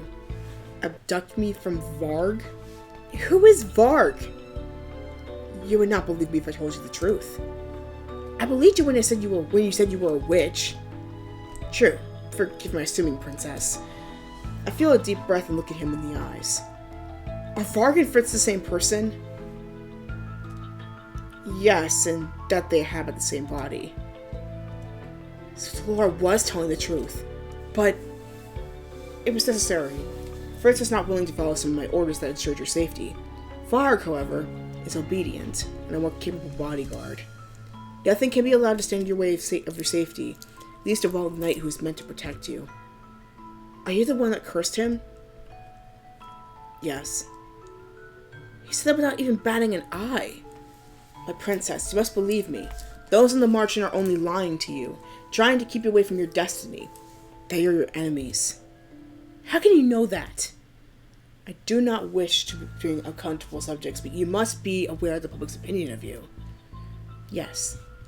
They hate me for some reason, and they want Emmeline to be a crown princess in my place.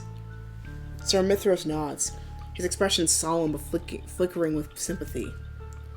And the margin people have cursed you, haven't they? Such a curse keeps you from your rightful place. He is right. I believe you have been cursed because they see you as a threat to their true goal. Their true goal? Perhaps they meant to teach you a lesson, so to speak, because they irrationally despise you. Such people cannot be trusted. They only seek to use you and hurt you for their own pleasure. They will probably do anything in their power to keep you from breaking your curse. I cannot let that happen. I failed my queen with this once. I shall not fail you. Could that be true? Delora and Parfait are trying to balance the light and darkness in the kingdom, and the curse is meant to teach me. So, could what Sir Mithros is saying really be true? What he says makes sense. How are you believing this guy so easily? I mean, come on. You felt creeped out by him before you even left. I'm doubting him. But it cannot be true. Right? I don't believe you. People in the margin are not. Would good people curse you, even knowing how much you would suffer as a consequence? If they truly cared about you, would they curse you? Delora might be the one who cursed me, but everyone else in the margin doesn't seem to think anything of it. I do not know what to think. I know this is difficult to believe coming from me, so why not ask them, Princess? Ask the marching traders if they consider you a threat. Ask if they do not intend for you to suffer beneath the weight of your curse. You will learn that I have not lied. Cute! Pizza break.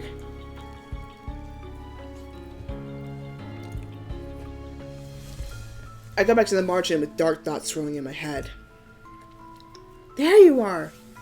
They were worried about you. All I've been trying to do is to get answers from Delora. Why is this more difficult this time? Lucette, are you okay? Where's Parfait? Crumple and Waltz are singing to her. The others are all in bed. Is something wrong? What do I say? How could I possibly ask them?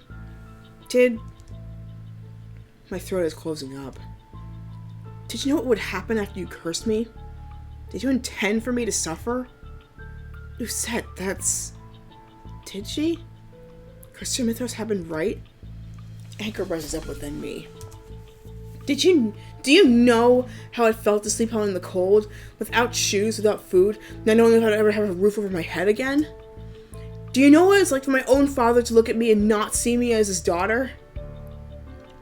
I bend to Delora and she shrinks back, completely looking away from me. You knew all of that was going to happen, and still you cursed me. And you call yourself good? Princess, how could you? Lucette, I have my reasons. Very important reasons. It's because I'm a threat to you somehow? Delora's expression shows me that she's been hiding something. She has been hiding something since the beginning. I wouldn't put it that way. Did you curse me to teach me some sort of twisted lesson? I told you before, Princess, that the wicked are taught to be good through curses. Everything I've done is to help you. Delora's face is pale. I can see the anxiety in her eyes, as well as the guilt.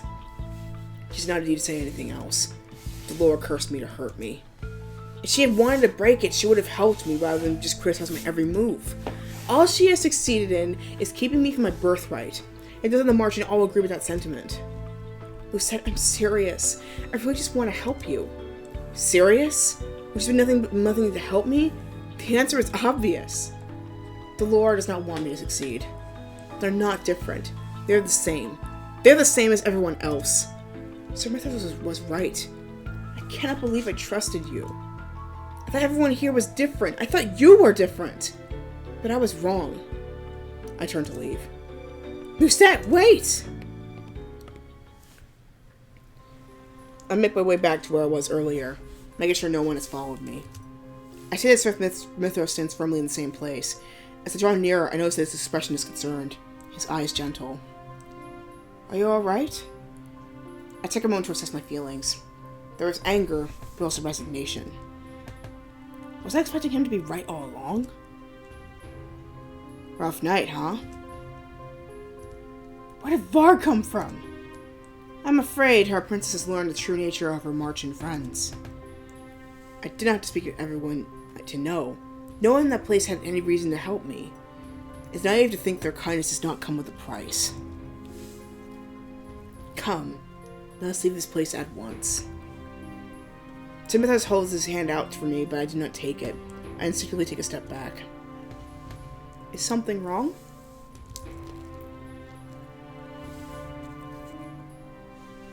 Where do you intend to take me? To your rightful place. I'll take you back to the palace. How? No one there will believe you. I knew that I was right from the beginning. Why did you not take me back to the palace earlier? I apologize for the delay, but I was making preparations for your return. Preparations? You will find out soon enough. Can we trust Sir Mithros? At this point, I'm not sure whom I am supposed to trust anymore. I'd rather stay with Fritz. My eyes fly to Varg, but I do not sense any of Fritz's warmth on his face. His lips slowly curl into a smile while he meets my gaze. So the princess knows, huh? Where is Fritz? Sleeping. Should I wake him up for you? I'm not in the mood for jokes, Varg. I want Fritz back. You wound me, princess. You chose him over me. I can protect you better than he can. His smile becomes more malicious when he sees the irritation on my face. I'll be safer under Fritz's care. Oh, will you now? Because I'm confident you'll be safer under mine. Varg, do not be disrespectful to the princess. Varg scoffs and says nothing more when Sir Mithros turns to me. Princess, it is of the utmost importance that you are kept safely away from the March-in, and the palace is the safest place I can think of. And also, your mother requires something of you. What is he talking about? Mother is dead. Tell me what it is. I cannot talk about this here. Once you return to the palace, I will tell you all that you need to know. If I were Lucette at this point, I'm like, no! Enough about the secrets! Tell me now! I don't care! Tell me now! I'll be that. But anyway. Right now, I must return to the palace to make the final arrangements. Varg will escort you to the Lebertons so that you may gather your things. At dawn, come to the palace gates. I will ensure your entrance and safety from there. Until tomorrow, princess. Sir Mithros bows to me, but does not even spare a Varg a glance as he walks away. I try to look at Varg. It's so hard to believe that he and Fritz could possibly be the same person. His hair color, posture, and personality are also different from Fritz's. How could they be the same person? Do I have something on my face? Besides a mask? Captain Obvious? Anyway, I close the distance between us with a single step. Watch yourself, princess. I bite. You do not. Excuse you? Varg looks slightly shocked by my straightforwardness, which is surprising in and of itself. There's no reason for me to be afraid of you. If this is Sir Mithros' doing, then he won't let Varg hurt me. Mithros has a terrible habit of running his mouth, doesn't he? I ignored the flare of awareness and in the pit of my stomach as I looked closely at Varg's face. They are the same height and build, but it's not so strange. I lean in closer still so I can look past the shape of this mask. His eyes are the same. They are Fritz's eyes. I can no longer deny everything Sir Mithros and Laura had told me. The man standing before me is both Fritz and a stranger. One of the people I thought I knew best, but now know nothing about. You are Fritz's curse, but I've not heard the fairy tale that involves two people sharing one body. Yeah? You should really brush up on your fairy tales.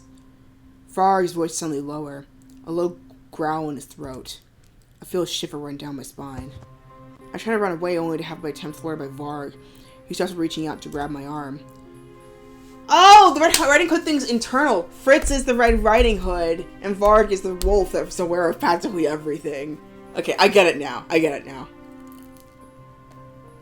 You cannot hurt me even if you wanted to. Fritz would never. Oh? But I'm not Fritz. Your sad little puppy knight might worship the ground you... Whoops. Your sad little puppy knight might worship the ground you walk on. He might sit and beg even for a single scrap of your attention. But guess what? I'm not your dog. He abruptly releases me and turns swiftly on his heels before walking away, footsteps smooth. For a moment, I stand there, shocked. How could he insult Fritz in such a manner that if they are the same person?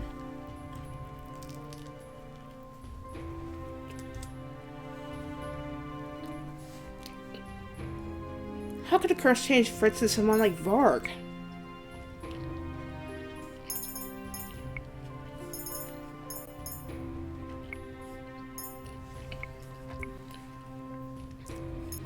I would defend him.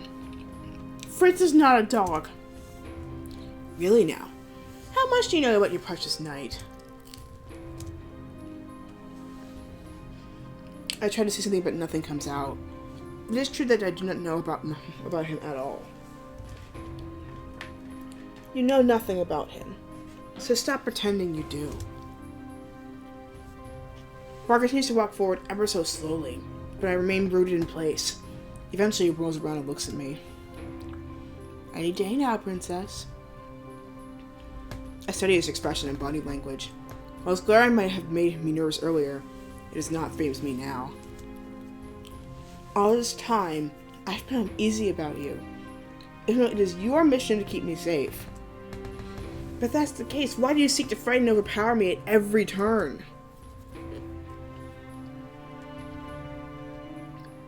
I raise my eyebrow at him and take a confident step forward.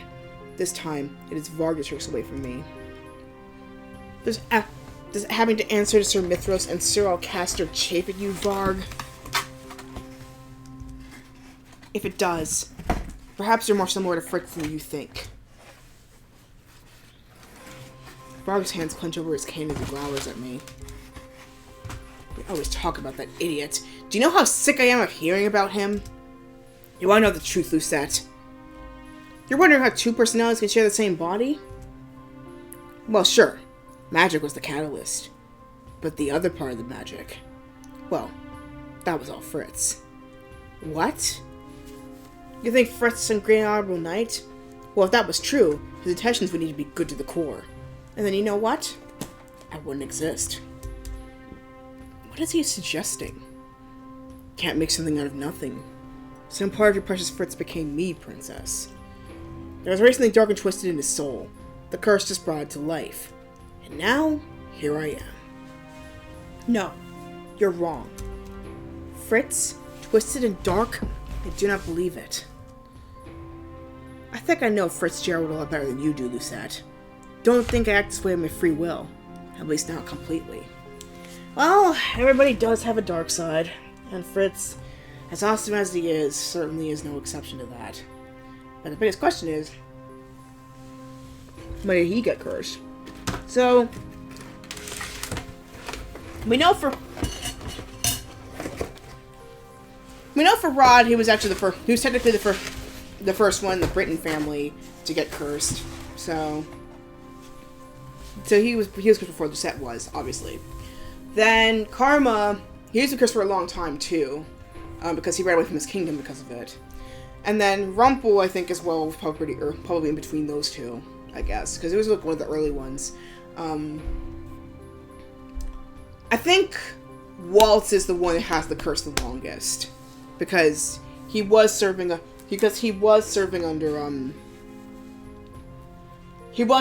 Hildur briefly, after all. So I think out of all of them, I think Waltz had it the longest, followed by a tie between Karma and Rumpel, Karma and Chevalier, then Rod, then Lucette. I think Fritz's was the most recent. I have these compulsions. The spark in Varg's eyes is dangerous. His eyes suddenly seem unfocused as he stares at me, his gaze glassy. His expression suddenly twists, for something dark and anguished. Becoming something dark and anguished. He doubles over to the ground with a pained gasp. You were meant to be asleep. Whom is he talking to? I watch in horror as Varg's body is eclipsed by slow-moving shadow. The darkness envelops his body, and all I can do is stare in shock as his figure fades into a black silhouette. Before I can decide whether to go to his side or not, the shadows tumble like a fallen cloak. I immediately recognize the man standing before me. Fritz! Princess, what are we doing here? You don't remember? Fritz places a hand on his head and cringes. I see him stumble slightly as he slowly rises. I'm not sure. I remember falling asleep. Then there was this distant pain that woke me up. And now I'm suddenly here? With you? Did Varg's emotions somehow trigger Fritz into waking? I'm sorry, Princess. My mind's a little foggy. I don't understand what's going on right now. Fritz shakes his head before turning to look at me with a tired, faint smile. Perhaps I'll feel better once I get some rest. You're right. Let's go back. Your device isn't registered. For help, go to its companion. I'm not talking to you!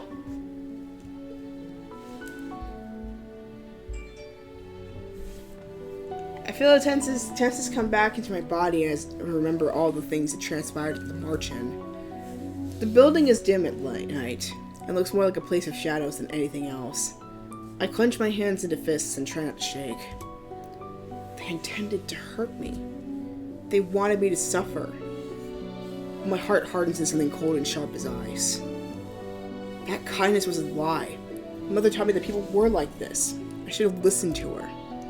I finally turned away from the march-in with conviction. I'm not meant to stay there. I must go back to where I belong. Lucette, are you alright? Why wouldn't I be? Your personal maid left last night? Yes? Is it true you caught her trying to steal one of your dolls? Why would I lie about that? I'm sorry. Why? Because she betrayed your trust. Impossible. I did not trust her in the first place. But wasn't she with you for years? Yes? And you're not at all saddened by her change of heart? She saw the opening to take something from me and took it. I'm not surprised, nor sad. It was to be expected. All people use others to take things as they want.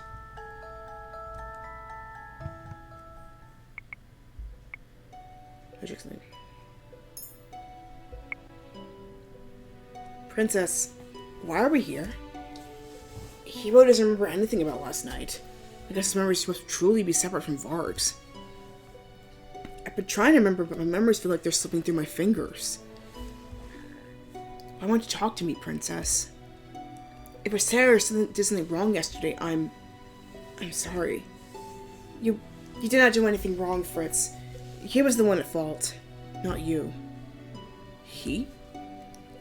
When I open my mouth to tell him about Varg, I find the words stuck in my throat. I turn away after a few moments, the gloom settling back on my shoulders. But after hearing what Varg said, I do not have the courage to tell him. Not yet. You think Fritz is some great honorable knight?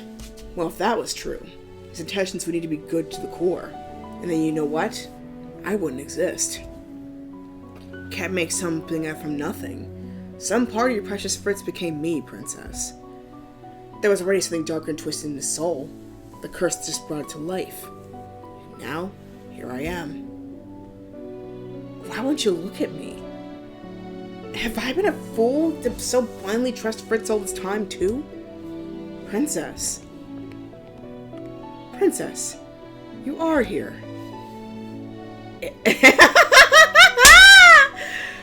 Okay, well, I'm gonna take a little bit of a break, guys. I'm gonna get a drink, but I will be right back.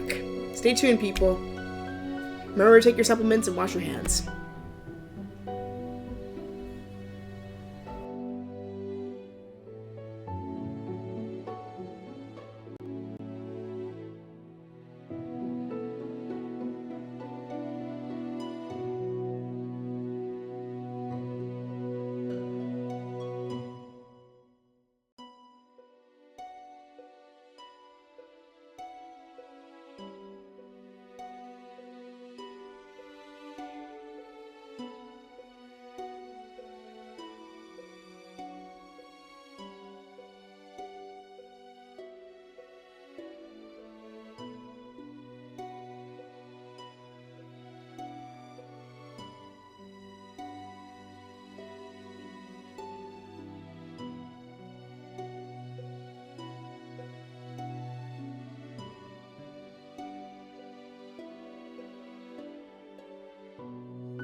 Okay, we are back. Got myself a drink.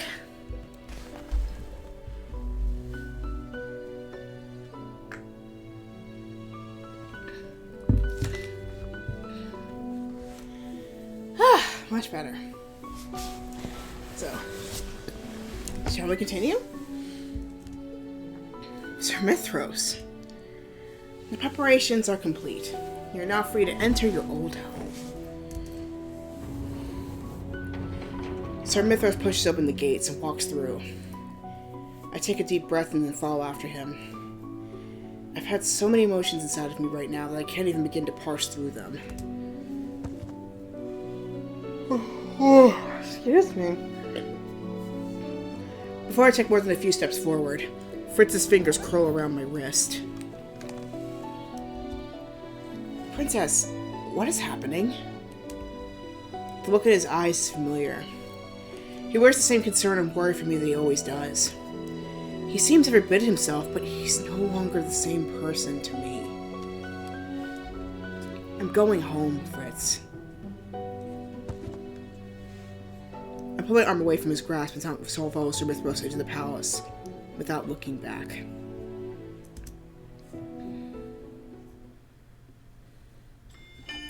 Chapter 6. Resurrection. Tell me the story again! Do you never tire of that story, love? Please! Well, since you asked so nicely. Once upon a time, there was a queen who had a daughter that she loved very much. But the kingdom and the queen ruled was a cruel and mean place. People were liars and thieves, and it was terribly dangerous. The queen knew that the kingdom would never be safe for her beloved daughter if she didn't work to change it. So the queen worked day and night.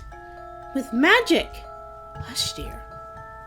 So the queen worked day and night and used her magic to take the bad people's energy from them so they couldn't cheat and steal and lie. And the queen made sure the energy would stay with her and her beloved daughter so nothing could harm them ever again. And the queen and her daughter lived happily ever after.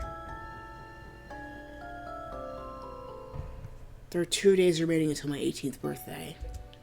I've been living in the palace for the last few months, and while it is not what I expected, it's still not so dissimilar that I am uncomfortable. Clock strikes again! Anyway. I get to stay in my own room and am served the same food as the occupants of the palace. Only now, I'm not expected to share my meals with the king and his family. It was strange that nobody even asked who I am. Not even the king, but that did not matter. What was important is that I'm back in the palace. Only witch like Sir Mithros could have orchestrated all of this. Magic was all I needed to bring you back here. Convenient, isn't it? Who exactly are you, Sir Mithros?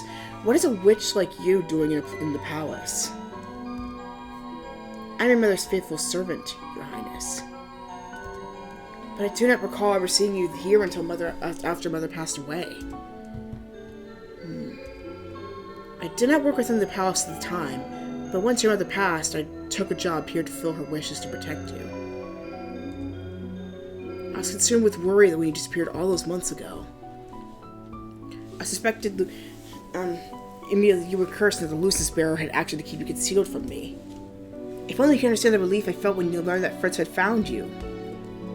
How will you prove that you're not one like the people at the March-in? You'd not lie to me or betray me? Sir Mithros kneels in front of me and places a hand over his heart. I made a promise to my queen that I would give you my undying loyalty, princess. I would protect you with my life. Him saying that does little to convince me that I can trust him. Everything I'm doing is in service to my queen and my princess. It's twice the reward that mother requires me to do. Patience. I wouldn't want to ruin the surprise. Sir Mithros claims that he's mother's faithful servant. That should be enough reason for me to trust him, but I'm still on edge. What is the surprise that he has in store for me? My thoughts drove back to the occupants of the March-in. They kept saying that they cared about me, yet I have not heard from them at all. Even Rod, who lives here. I barely even see him. And Fritz? Since I'm returning to the palace, I've been seeing less and less in Fritz, and more of Varg. In the beginning, I could continually ask Fritz about his memories of the specific days, of the times when he was Varg. Fritz never seemed to recall anything. He just smiled at me sheepishly and told me that his age is probably making his memory worse. Fritz isn't even that old. Since then, things have changed. I no longer bother asking Fritz about things he surely does not remember. Fritz does not remember anything related to Varg. Yet Varg retains all his memories as Fritz. I know I should tell Fritz about Varg, but there's the fear that he would not believe me, or something much worse. I'm worried that whatever it is inside of Fritz will only lash out at me, that part of him that Varg came from. If I were Fritz, I wouldn't be able to believe it either. I looked toward my shelf of dolls, unable to shake the feelings of disquiet. The dolls are the same as always. Their glassy gazes focused on nothing and everything. It looks so empty without... No. I do not miss her. I do not miss anyone. Right? The sound of footsteps pulls me out of my thoughts. I think the merciless... I think I basically was on the wrong step from the get-go. If I gave those two guys mercy from the beginning, maybe maybe this track would be completely different. So, I think I'm gonna do for the happy route. I'm just gonna go straight. Well, I mean, I was gonna go straight for the beginning, but this time I'll actually go from the first save point.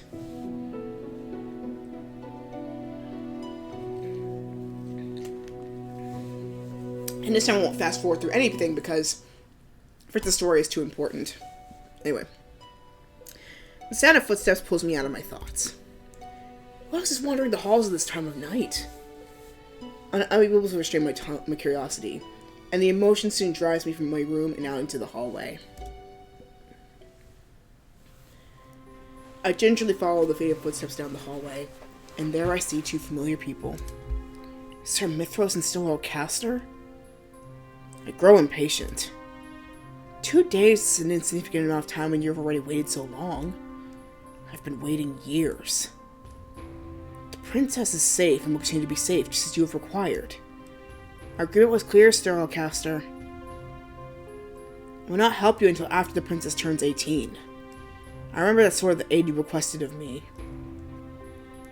What prevents us from killing Gennaro now? Oh, snap! A small gasp comes from my mouth and I'm not able to muffle it in time, despite the fact that I hold my hands up to my lips to keep myself from shouting. I stop breathing even as my mind whirls. Kill the king? Why would Sir Alcaster and Sir Mithros want to do that? That sound. Do not try to distract me. What do we lose by acting now? We could lose everything if we act too hastily. I think it would be good to learn some patience from your son. Varg. Sir Alcaster. Varg, what a pleasant surprise. Mithros smiles at Varg as Varg used to stand just off to the side of the two men, his expression solemn. I trust that you have tamed Fritz. I trust you have tamed Fritz? What are you talking about? You've not noticed?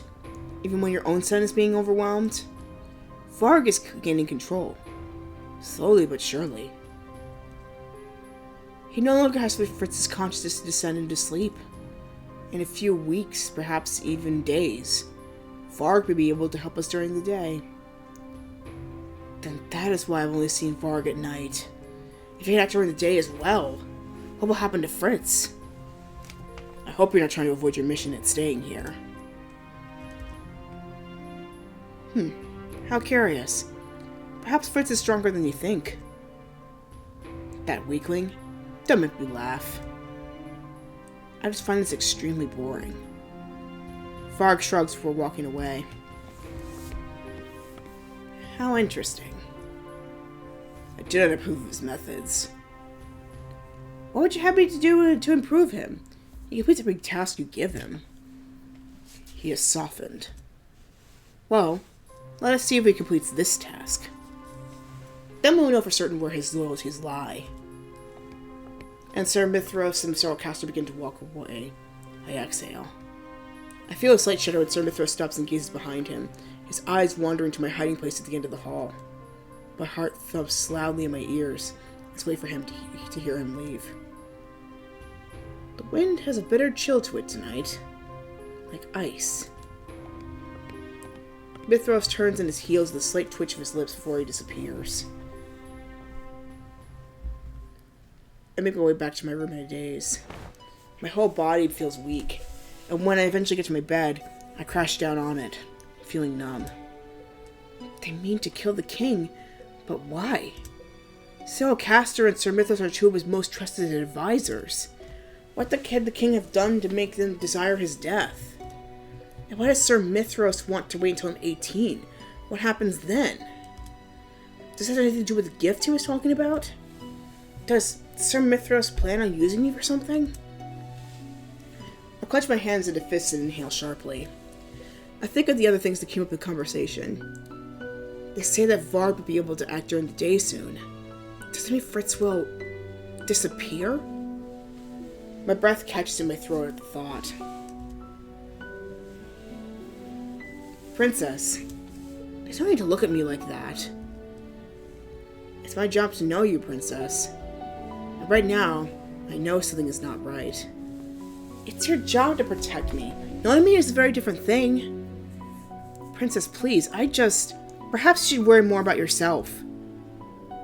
My job as a knight is to protect my charge, to put my life before mine. If I can't protect you, how can I call myself a knight? Fritz reaches out as if to touch me, but I shrink away. Do not touch me. Sorry, Princess, just...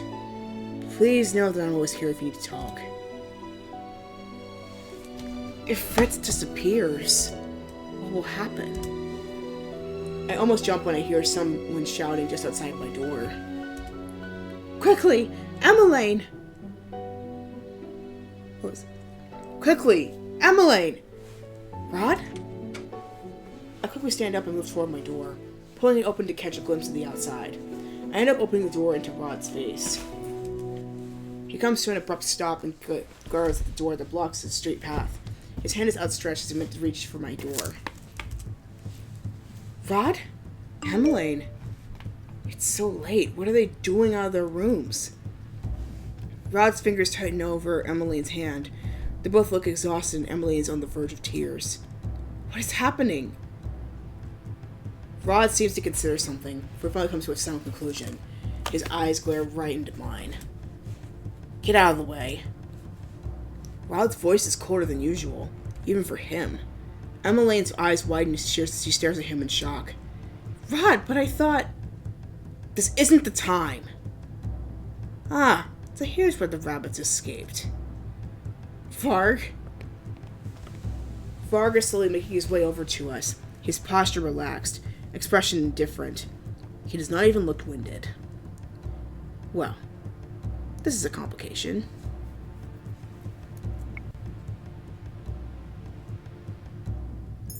I know this would be considered too late, but let's help these guys out.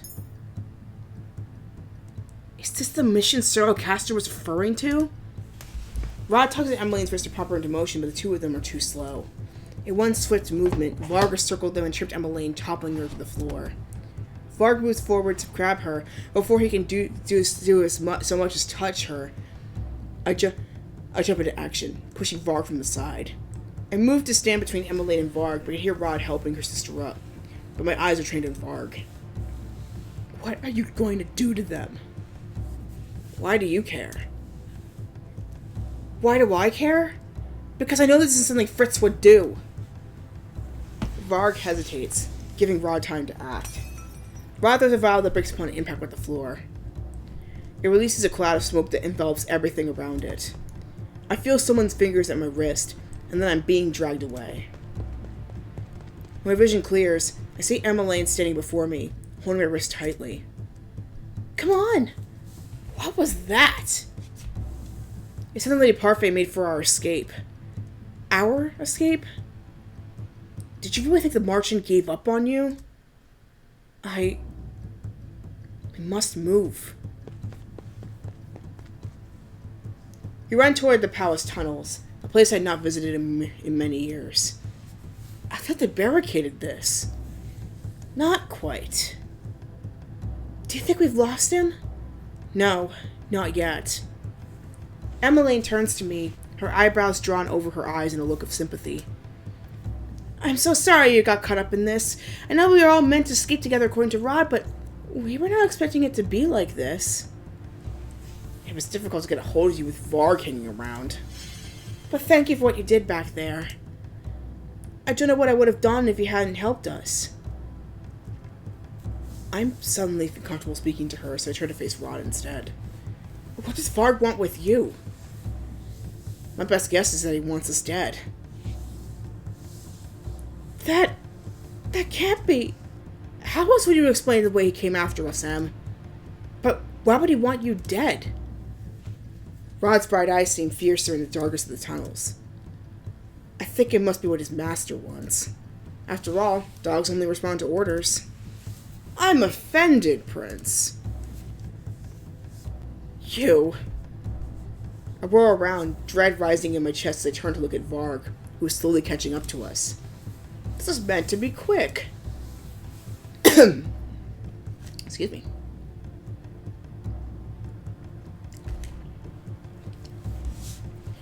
Varg looks at me, his eyes glittering with amusement. But as always, you complicate things, Princess. I cannot hide how much I'm trembling, but I still hold out my arm to protect the siblings. Go. Not without you. Go, now! Come on. I turn back to Varg as the two flee. My body tenses as I wait for Varg to move. I will stop him. Excuse me. Or at least buy them some more time. But Varg remains still as a statue. He remains rooted to the spot. I have no idea how long we stand there, frozen in place. You never cease to amaze me. So what's going to happen now? Were you going to kill them? He's not answering. Does that mean I'm right? Is this what Sir Alcaster ordered you to do? Why else would I be here if not for an order? Why would he want to kill Rod and Emmeline? And why does he want to kill the king? You overheard quite a bit, huh? Probably a little more than you should have. The tension in the air becomes palpable and becomes harder to breathe. Varg's fingers tighten on his cane. He wouldn't hurt me, would he? Varg moves, and for a few moments I'm frozen with terror. Then a word that I'd forgotten long ago suddenly comes to my lips, unbidden. A word that Fritz once told me before. Adiuva! This time, it is Varg that freezes. He raises his cane, but never comes down. His eyes are wild even though he hasn't moved. Suddenly, he looks as if he's restraining himself.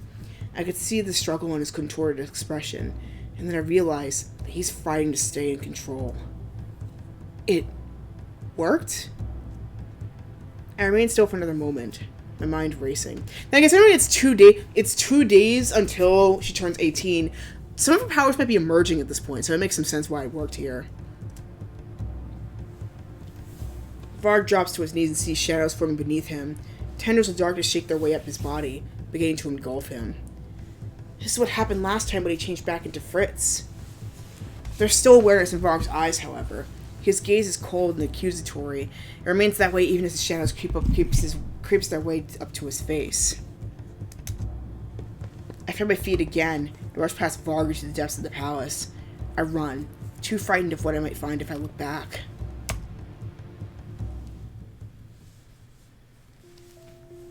Are you alright? If you truly were worried for my safety, you should have told the king how unsafe it is for me to leave the palace. Isn't that a knight's job, Sir Fitzgerald? Do you have so little faith in me? What? Don't you trust me to keep you safe, princess? 3 years ago, when I swore that I would give up my life for yours, I meant it. I still do. I'll never let anything harm you. Ever. Perhaps I need to make another promise to you, princess. so that I may ease your worries. Remember this carefully, okay? Adiuva. What does that mean? It's from an old language that no one speaks anymore. It's what people were used to say when they were calling for help. Something to call when I need help? If for any reason I'm not there, and you need me, just say that word, scream at the top of your lungs if you need to. I promise I'll come roaming. A knight would never break a promise to his lady. Aww. Trusted me. I have to go. Oh my god! Ugh. I'm surprised she even remembered that. I've been awake for hours, unable to sleep. Why did she get out? Oh my god! That might be the perfect time to do it.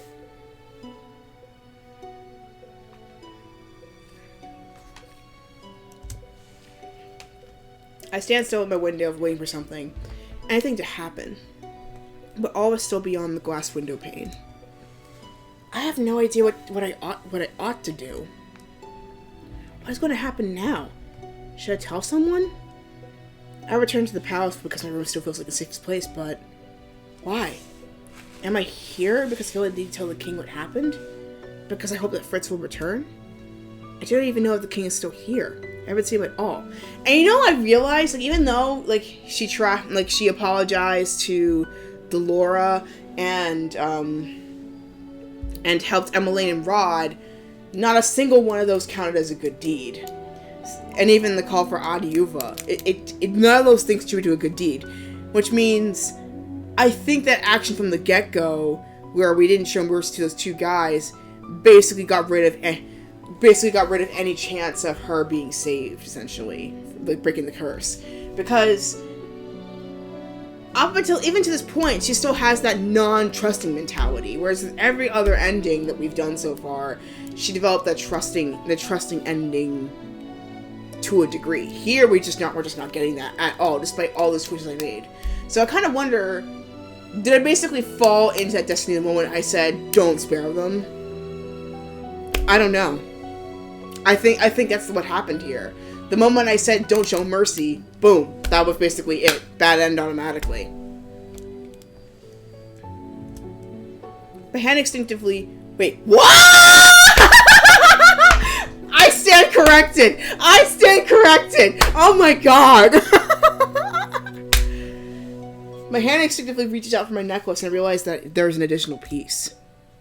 I stand corrected! Never mind. I look down and a small gasp escapes my lips when I notice the new piece of the glass slipper. But like I said earlier, that might have been too late because you need two more pieces to do that. And we're already on chapter 5. Or is it 6? I think it's 6. Mostly, I think an average has to be like between 6 and 8 chapters per section.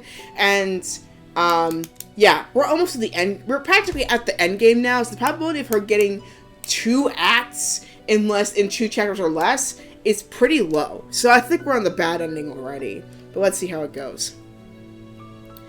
I look down and a small gasp escapes my lips when I notice a new piece of the glass slipper. A new piece of the slipper? But how? What was my good deed? I remember the night I helped Rod and Emily escape from Varg. That was a good deed? Princess? Fritz? I've been looking for Prince Rod and Princess Emmeline. Have you seen them? My eyes are beginning to sting. I'm startled when I realize that there are tears burning my eyes. What's wrong? Varg is gaining control. Slowly but surely. He no longer has to wait for Fritz's consciousness to send him to sleep.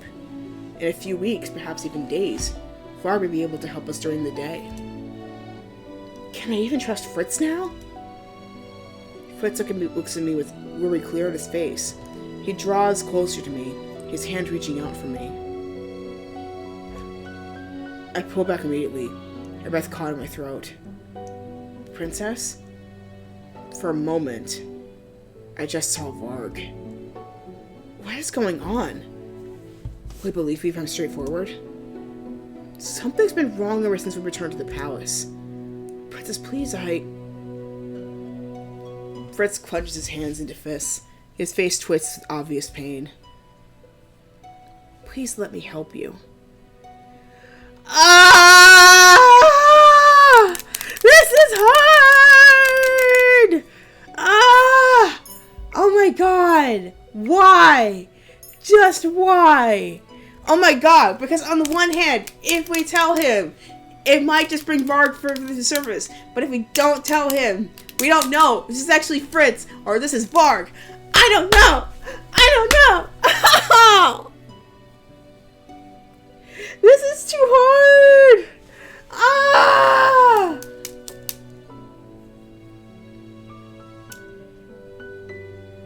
Dang it!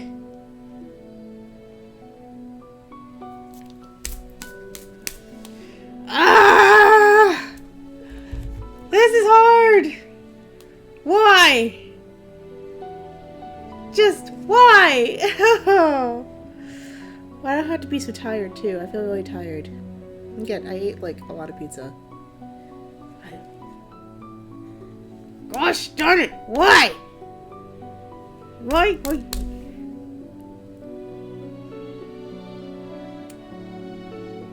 Nobody in chat, so I'm on my own for this one. Device isn't registered. For help, go to its companion. I am not talking to you.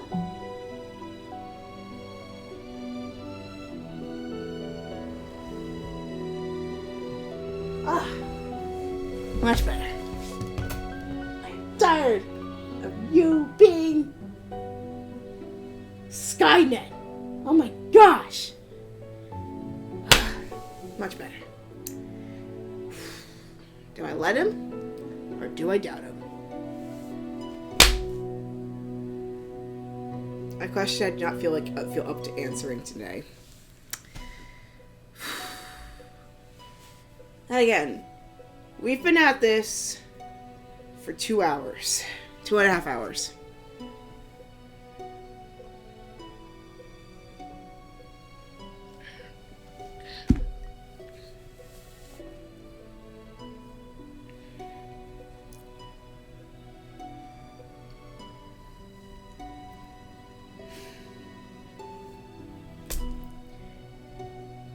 You know what?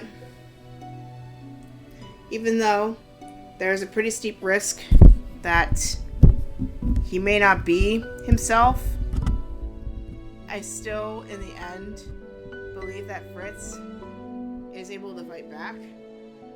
So, I'm gonna take the risk and let him help me. And let's see what happens. Just let him do it. Let him do it. Let's see if it actually helps him. Fritz, I do not know how to explain. He slowly moves toward me again. Start from the beginning. Ah! That sounds like the original! Ah! Fritz carefully slides his hand over mine. I can trust him. Right? Fritz, you're cursed. Princess, you've been worrying about me? There's no reason for you to be concerned about me. Neither of us have actually seen the curse in action. You're cursed with a separate, cruel personality. It's one that's been scaring me, and last night, Varg, you, were going to kill Rod and Emmeline. His gaze is confused with worry and doubt. You don't believe me. I do not doubt you, Princess. I'm just confused. How can I not know about the existence of an alternate personality? Or about a curse inflicted on me?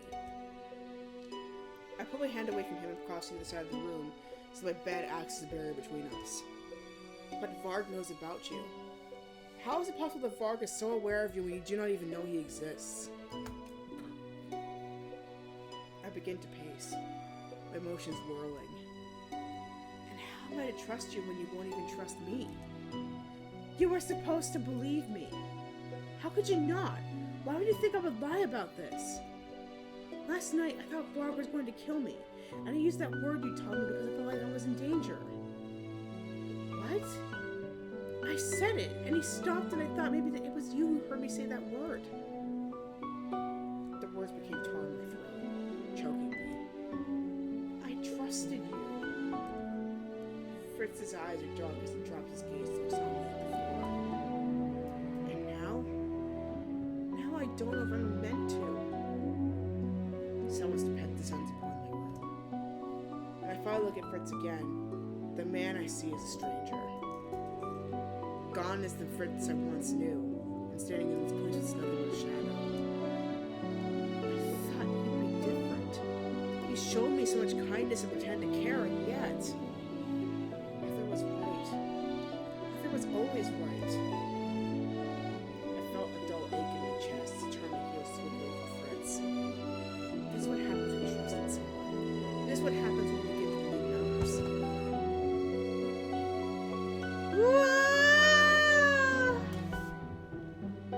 I gasp when I feel strong arms around me from behind. I can feel Fritz's warm breath against the back of my neck. It sends shivers tumbling down my spine. Let me go, Fritz. No. I order you to let me go! But Fritz only tightens his grip. While the warm embrace is suffocating, it's also oddly comforting. Sorry, Princess. I cannot be ordered to leave you like this. I swore an oath to you and made a promise to myself that I would always stand by your side. No matter how much you push me away, I'll always be there for you. From the day I was assigned to you, I saw how much you suffered. That is why I will protect you with everything that I am. I bit my lip as I struggled to keep myself from crying. How can I trust Fritz's words when Varg is nothing but cause suffering to everyone around me? But it seems like I've also been the one to cause you so much pain. He loses his arms to him no longer within his embrace. I suddenly feel cold and empty, but I do not move toward Fritz again. His voice is very soft when he speaks again. I'm sorry. I do not look up when he leaves. You cannot rely on anyone but yourself. You cannot trust anyone but yourself. How can I have forgotten that?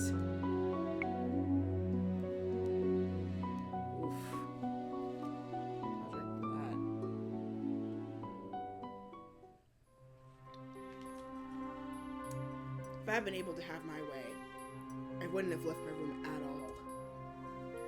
After everything that's happened, I do not think I want to know what Sir Alcaster's request is. I'm also worried about the so-called wonderful gift he wants to show me. Perhaps he wants to kill me, along with the king. Surely I should be more alarmed at his epiphany. But for some reason, I only feel numb. And there he is!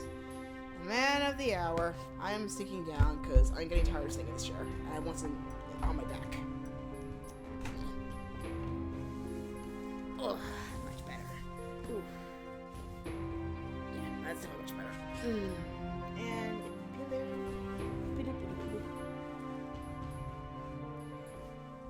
oh yeah, that's good.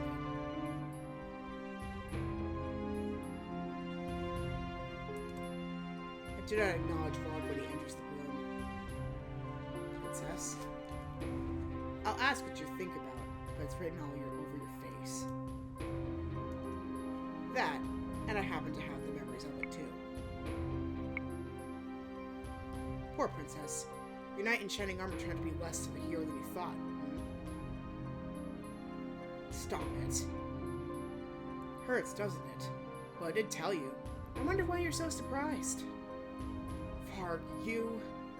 I think you're annoying our princess, Varg. Sir Mythos' presence for once is actually a relief. He bows to me, but no longer a bleak smile on his face.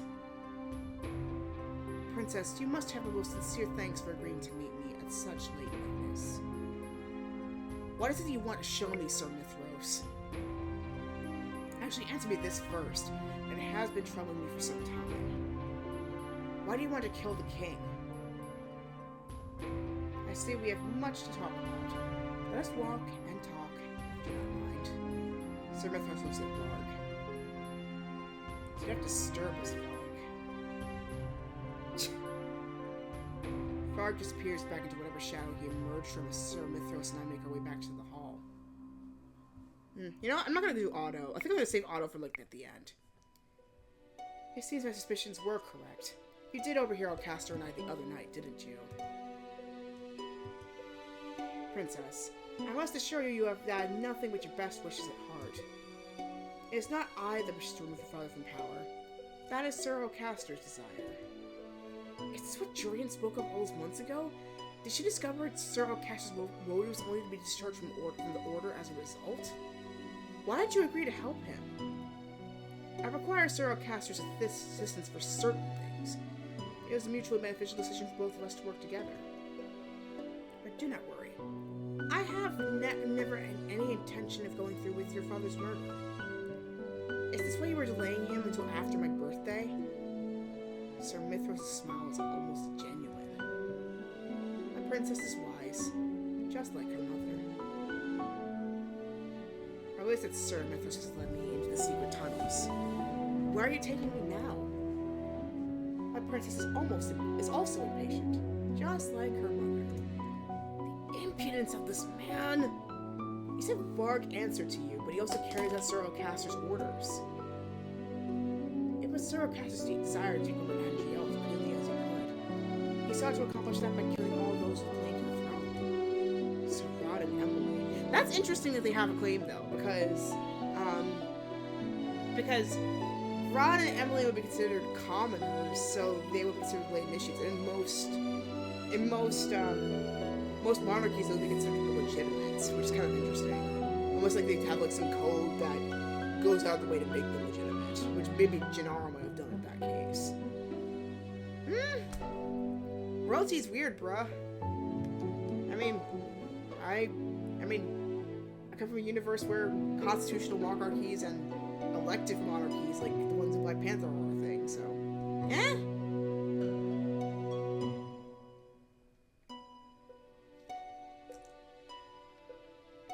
Sir Rod and Emily. But I was never going to let him kill you. In exchange for ensuring your safety, Sir Alcaster required, among other things, a servant. So I provided him with one. Sir Alcaster needed someone that could remain close to him, hidden in plain sight, so to speak. He also required that they have the skills of a trained knight. And that's where Varg comes in. Sir Fritz was capable of guarding you, my princess, but he was not as capable of carrying out Sir Alcaster's other orders.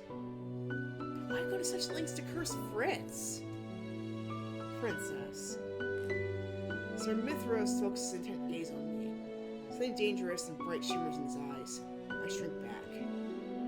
Any threat to your life had to be removed. Besides, I am under the impression that your loyal knight would be happy to sacrifice part of himself and would become the perfect guardian. What do you gain from doing all of this? I require something from you.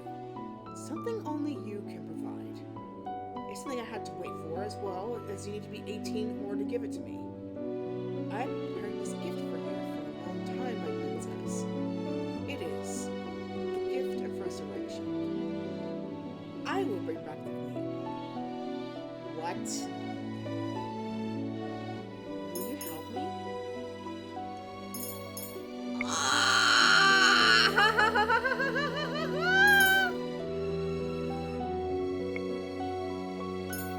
I wanted to know chapter 6! Oh boy!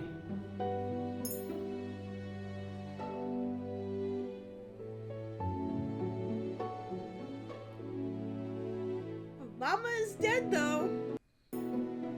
She's dead. That's so obvious. She's dead. Mother is dead. Only in name. Mother has been dead for years. If she'd been alive, I would have known. Your mother sustained great injuries during the Great War. She needed time to heal. Then where has she been, and why would she pretend to be dead? Why would she leave me alone? Your mother is sleeping, and you are the only one that can wake her. Why me? My princess, you are heir to more than just the kingdom of NGL. Queen Hilda was the bearer of the Crystallum Tenebrarum, one of the 2 Crystallum of Angiel.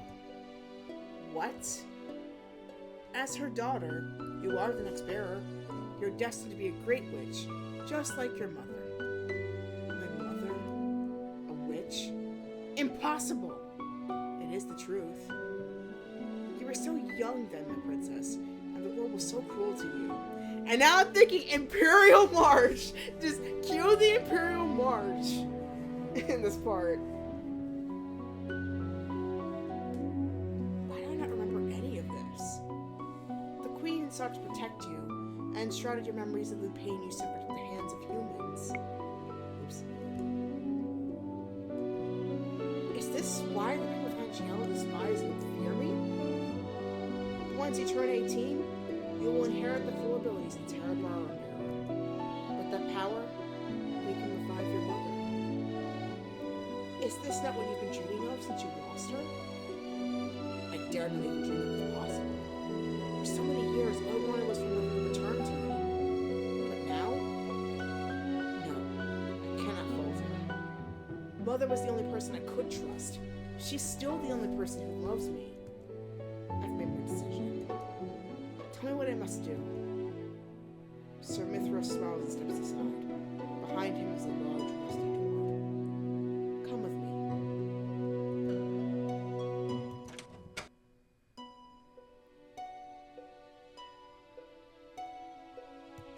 Mother!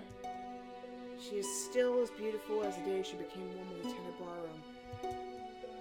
Sir Mithras reverently strokes his hand across the Tenebrarum, as if caressing Mother's face.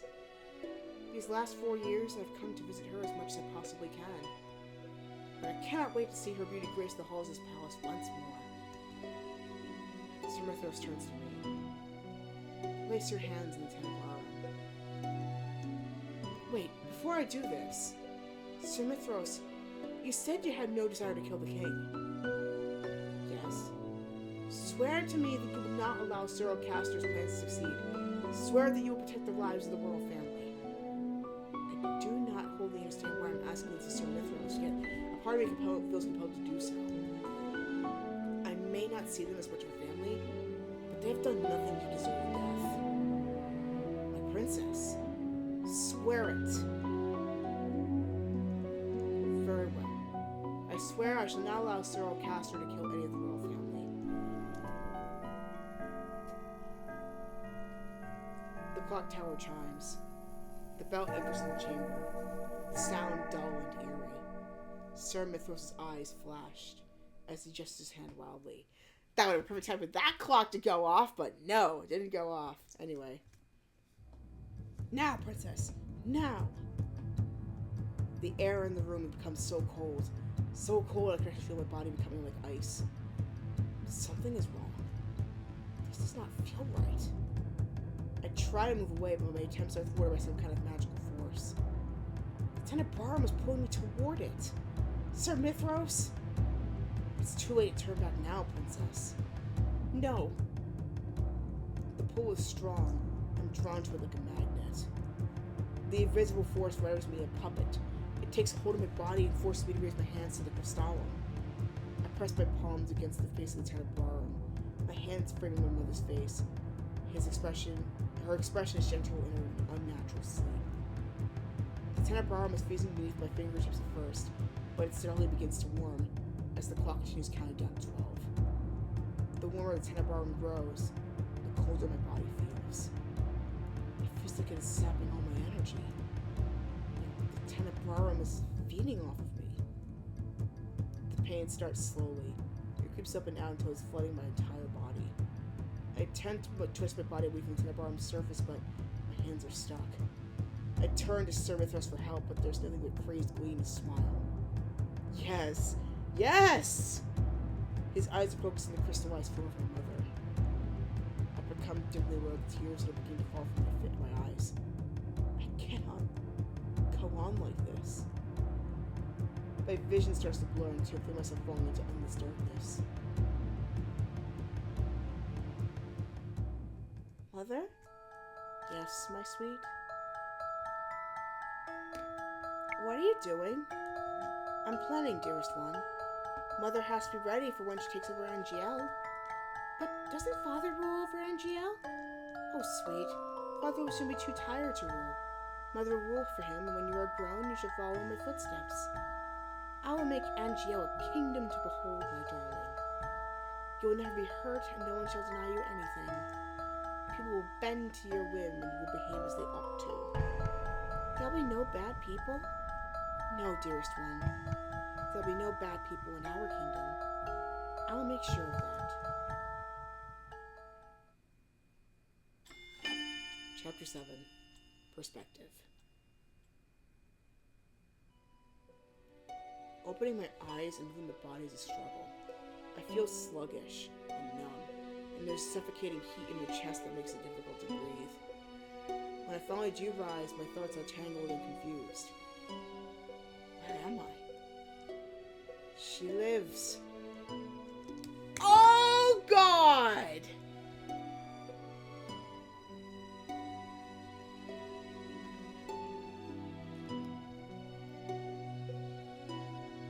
I turned my head just in time to see Varg rise from a chair just to the side of my bed. Had he been sitting there watching me? And he's not wearing his mask. What are you doing here? You've been out for a week, Princess. A week? I think that you know how long you've been playing Sleeping Beauty. After all, I've been here the whole damn... Varg quickly cleared his throat before gazing down at me, exasperated his expression in his face. Do you even remember what happened? Memories suddenly flood through my mind. They are fragments, but together they create a startling picture. Sir Mithros in a room, 12 chimes in the clock, an 18th birthday. It's in a bar room, and Mother! I stood reading the only just come to with nausea and dizziness. Not much to my surprise, Varg reached out to steady me. Script firm but gentle. Slow down, Princess. I'm not ready to find you yet. What time is it? Almost dawn. Will I become Fritz again in a few hours? Or if I lost Fritz forever? Would you believe if I told you Fritz doesn't want to see you? The awareness of the last conversation with Fritz hits me full force. After what happened the last time we spoke, I'm not surprised that Fritz does not want to see me. He was too ashamed to face you. I had no idea Fritz would react the way he did to your words. I have most of his stronger memories. Not all of them, but most.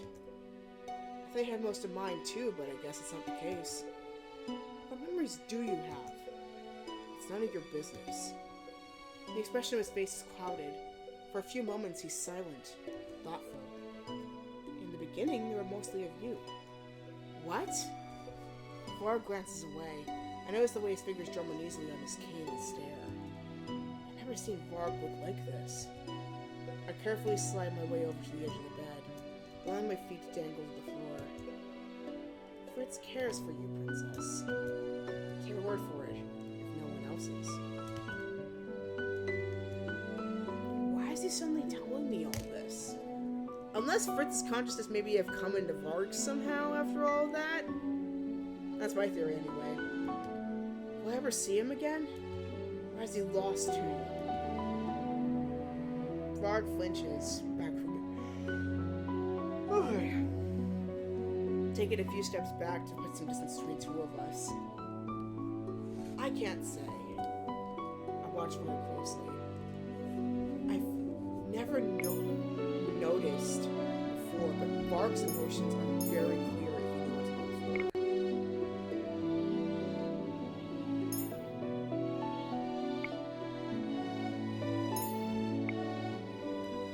Yeah, no, bruh. I'm not leaving it. I'm pressing them. You cannot say, or you won't say. Princess. The gentleness in which he says my title makes me think of Fritz. However, just beginning to hear Fritz's voice through his demeanor changes once again. The vulnerable man disappears as replaced by the usual facade. Varg straightens and glares at me. He displays his confidence to hide his true emotions. It seems like he wears two masks. You're more like Fritz than you would care to admit. Fritz would never harm me. Varg snarls, but he no longer intimidates me. Fritz this, Fritz that. All I ever talk about is that idiot, even though I've been the one by your side this entire time. Fritz is nothing compared to me. And why do you feel threatened by him? My words render Varg speechless. I dimly notice the patterns of red dawn scattered across my room. The sun is almost up. I look back at Varg, my eyes seeking Fritz. Varg moves. His eyes fierce as he closes the distance between us. Adieu. Oh my god!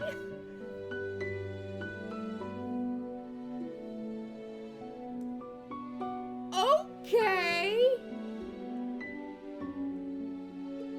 Varg presses his lips to mine, practically stifling the rest of the word. I've only a moment to gasp my breath before Varg kisses me again more deeply. I raise my hands to push away from my seconds when mine hases over in shock.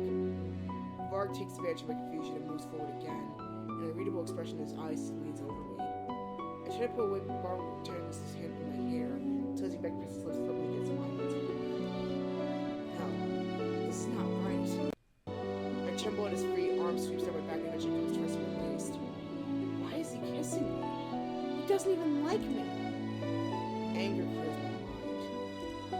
I put my hands in the fist and shift in Varg's chest. His eyes are bright and out of focus when I look into them. His chest traces the breathing. I like the back of my hand against my mouth. It's very hard. I do not trust myself to speak without screaming at him. Coherence slowly starts to filter back into his gaze. I can see the awareness in his gaze along with his guilt. I suddenly realize that my cheeks are now wet with tears. Why am I crying? Varg takes a step toward me, and though he does not utter a single word, I can see from his body language he needs to apologize. He reaches a hand out to touch my face. No! I look back and close my eyes. Adieu, Lucette? I open my eyes when I hear the familiar voice, and then watch as Fritz quickly rushes to my side and kneels in front of me. His hands cup my face and his thumbs brush against my cheeks, wiping away the tears I cannot stop. What did he do, Princess? Fritz? I feel suddenly overwhelmed that there is too much whirling in my mind. I'm not sure how long we sit there together. It feels short, like a single moment, but it could have been like an eternity.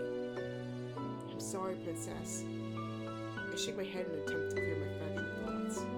Fritz frowns, but the expression clears as he brushes my hair away from my face. His fingertips gently trace my cheek as he speaks. I failed as your knight. I should never let you alone that night. I could have stopped all this from happening. All I've done is cause you pain, and this past week has been hell.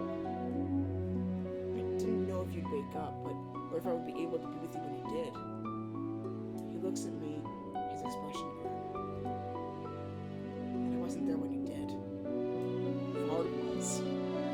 Oh! He's aware now! Oh my god! You finally know about him? Fritz nods as he gives me a pained smile. No apology would be enough to excuse what I did to you. I doubted you because I thought what you were saying was impossible. I wondered how could I be cursed out knowing about it. But now, I hate myself for treating you the way I did. I must have put you through so much suffering because I did not believe you. I know that I've never been worthy of you, but now I've betrayed the trust you had in me. No! Oh my god! He drops his hands and pulls away from me. I don't think I have the right to be called your knight. I reach out and grab his hand without thinking.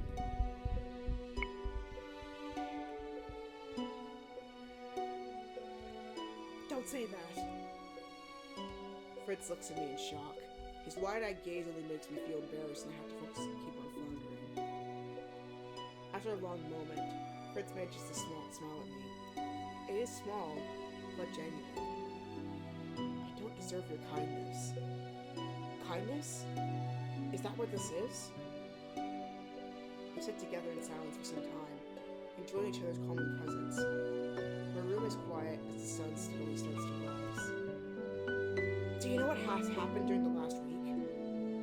I'm afraid not. I wasn't myself for most of it. He's fading even faster now, and just when I feel I've truly started to know him. I've already told you about the disappearance of the prince and the princess, but it seems that the queen has gone missing as well. Uh-oh! Out of all people, I feel bad for Ophelia the most. Ophelia's missing? I can only hope they made out alive, and that Rod led the next march. There they will be safe. I did not think that I would ever trust anyone there, but I still don't. But Parface of the March is a place that people cannot overtake. Whether or not Varg is truly evil, his mission is to kill them. We can't at least be sure Parface will protect them. Gennaro is somewhere that is different. He's the man himself. And what happened? It's your mother. The day you fainted, that same morning, your mother returned. I can only stare at Fritz in shock, knowing that what happened that night wasn't just a dream. Everyone in the castle is acting as if nothing is wrong, as if the last 4 years haven't happened. But the instant I saw her, I recognized her.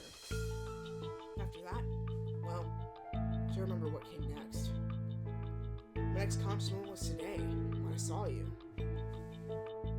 Fritz raises his hand to touch my face, but he abruptly pulls it away. He flinches, then doubles over, his face contorting in pain. No, not now. I won't let you. His eyes are cloudy, his gaze turned inward. He's speaking to the other side of himself that I cannot see. I reach out to him and try to call him back. Fritz! He looks up at me and attempts a sad smile. He's trying to make it seem like he's fine. When he speaks, it's through gritted teeth. Never let him hurt you. Can you trust me? About that, at least. Yes. Lucette. The shadows dance around him, almost tauntingly at first, and they simply engulf him and Fritz disappears into darkness. I take a step back. I hate to interrupt. You again. I stare at him, but Varg merely shrugs. He looks indifferent, as if what transpired between us before never happened. I have things to do today. Varg turns away and walks briskly out of my room without glancing back. I make my way through the hallways of the palace, determined to find Sir Mithros.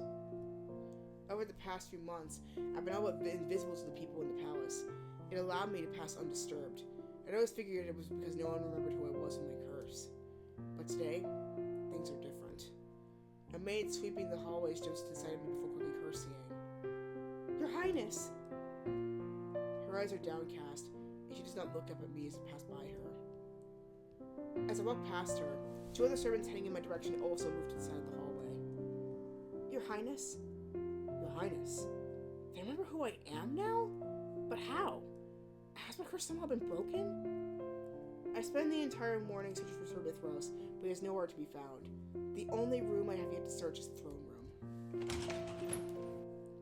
I push open the doors and walk inside.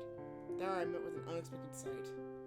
The king sits on his throne, his posture regal, but his eyes downcast. Your Majesty? He does not look up when I enter, but I can see that his eyes are sturdy, unmoving. I approach him cautiously, and upon closer look, I notice how his eyes look so empty. It's almost as if he cannot see me. I inhale and something catches in my throat. My heart begins to beat rapidly. What have they done to you? My princess! I whirl around and see Sir Mithros approaching me with a smile. Where did he come from? I could have sworn there was no one else here when I entered. Sir Mithros? I was just on my way to see you. Varg just told me that you had awakened. What is wrong with the king? Physically, there's nothing wrong with him at all. Anger begins to burn within me. You swore that you wouldn't harm him. Is he alive, my princess? Take a good look at him. The king is completely unharmed. The change in Sir Mithros' expression is subtle, but I can feel the malice in his gaze. I should add that it was difficult to keep this promise, but princess. My queen will be having words with you about this. Mother? Where is she? She has left the palace for the time being. You have been unconscious for a week. My queen could not spend every moment fretting by your bedside. Didn't Varg say he was the one to stay by my side? I shook a thought from my mind. When will I be seeing her? At dinner, I presume. Now, if that's all. Wait. Sir Mithras pauses abruptly to look at me. The servants and men in the hallway seem to remember me. How? You really cannot guess? He sighs as he runs a hand through his hair. When he turned 18 and became Lieutenant Barham, the curse that lesser witch cast on me broke. What? Moments before your mother woke, you were the strongest witch in all of Angiel. A lesser witch's spell could not have any effect over you. Congratulations, princess. You are no longer a victim of the curse. What? You're kidding? That means, like, that's why the princess doesn't break the curse quickly, because then if she got the magical power before, that's why. If she got the powers, if she got the power before she got the lesson, basically all of that was pointless, because she's weaker. Your life is back to the way it was before. Now, is there anything else you would like to ask me? Yes, there is. About Fritz.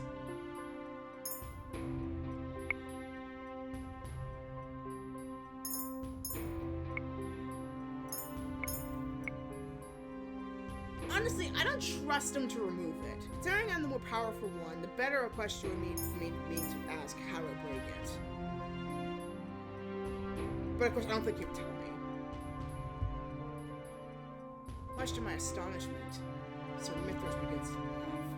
The sound is cruel, and so sharp and deadly it cuts through whatever hope before in my heart. You wish to break his curse? Oh, princess, you should have told me earlier you cared so much about the boy. Perhaps then I would have tailored his curse to your requirements. Poor, upstanding, chivalrous Fritz. In many ways, it was too much of a knight for his father's liking. Sir Mithras leans closer to me, so close I could see a crazed gleam in his eyes. Would you like to know what I cursed you, princess? I remained rooted in place, not flinching away from Mithras' harder than I would have thought. Sir Alcaster approached him for help, expecting him to help kill the king and take over the throne. But Fritz refused. Sir Alcaster needed an obedient servant, and Fritz deserved to be punished for stepping out of line. No. And so I removed his memories of Alcaster telling Fritz was pulling his plans, and gave him the curse. Fritz has the little Red Riding Hood curse. There's, after all, no better servant than the big bad wolf. He has all the power and drive of a predator, but it's still so obedient. Wolves are close related to dogs, after all. And better yet, the big bad wolf will always stay close to the lady and desires to marry her. I feel disgust seething in my stomach. I have created the perfect servant for Sir Alcaster. In short. Sir Mithras suddenly reaches out a hand to grab my face by the chin. He forces my head up at a painful angle. There is no breaking his curse, princess. Not unless Fritz is somehow able to manipulate the power of Varg. And we all know how formidable Varg is. Sir Mithras releases me. Now quit the idea of that pretty little bed. Don't you already have everything you've ever wanted? He smiles wildly before turning and walking out of the throne room, leaving me alone and trembling. To break the curse, Fritz has to overcome Varg in his own mind? A sudden cold descends upon me. I think it would be the same answer no matter what I did, whether I asked him to break it or try to do it myself. A sudden cold descends upon me. Excuse me. I wrap my arms around myself and shudder. I turn to look at the king, but he has not moved since my encounter with Sir Mithras. Your Majesty, did I do this to you? Mother, if she were here, she could make sense of it for me. Mother, without trembling hands. This is not what I wanted at all. Princess, we cannot. I am the crown princess. Which is why we cannot allow you to leave you on your own, Your Highness. It's strange to think a few months ago, these same men did everything they could to keep me out of the palace. Your Highness, you'll need an escort if you want to leave. I can take care of myself. Back to being a nuisance, I see. Sir, I know who he is. I watched in sudden silence as both soldiers salute to Varg. Varg turned to smile at me. Well, what's going on here? The princess wants us to leave the palace to visit the town.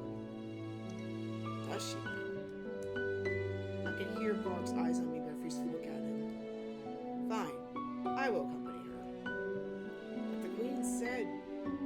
The words died in the man's throat as Varg turns to glower at him. His eyes flash with impatience. It's enough to coax the soldier into silence. Open the gates. Yes, sir. The gates swing open. Before I shout, thinking that maybe if I move fast enough I can lose Varg.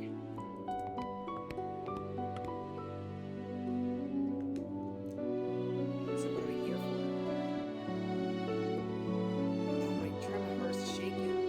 Varg is still irritatingly close. It's impossible to leave him. Princess. Varg leans out and rubs his fingers around my elbow. Pulling me to a stop in the shadows of the alleyway. The irritation is immediate. I look up to him. What are we doing in town? Especially since we're great idiot nights. You really shouldn't be wandering in the streets. My next words are cold and sharp. Why not? Before, that was what everyone insisted I do. You know, the only thing everyone wants is to state for me to stay indoors. Varg is silent for a few moments before following out an exasperated sigh. And GL was not what it was, Princess. What are you talking about? Varg places his hands on my shoulders and turns to me so that I'm looking out into the streets. This is... I'm not overfamiliar with this kingdom, but even I can tell something's off. The shops that once had colorful display windows are now empty. Their displays are dull or non-existent. The liveliness in the market stalls is all but gone. My gaze is drawn to the bakery shop that Fritz has taken me all those months ago. Its dim windows tell me that it is closed. Ooh, wait! Let me see.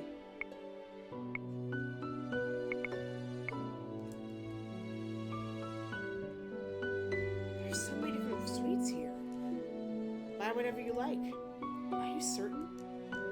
Absolutely. And another thing makes you happier than a good pastry. How do you know that? Well, it's a nice job to know these sorts of things. Just how much do you know about me? Nothing that anyone else wouldn't know. What's my favorite color? Blue. My favorite flower? Lilies. I told you those croissants are famous, right? Those are my favorite. I'll get a croissant then. Not a custard Danish?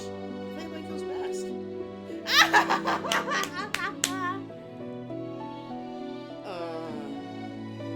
A croissant, of course. Right away. An all too familiar ache beats into my chest. It's been that long since that day. Everything was so vibrant and full of energy back then. This place was so lively, and there was music that filled the streets and performances everywhere. But now, so much has changed. It's so silent. The streets are so empty, and the eyes of the people, their eyes are glazed and unseeing, just like the king's. I step forward to get a better look without realizing I'm only dimly aware of Varg's hands, which had not moved from my shoulders. Hold on a second, let me raise the height of this. Whoops. My mic fell off. I just want to raise the height of this. Because I'm going to go on my knees. Okay. Much better.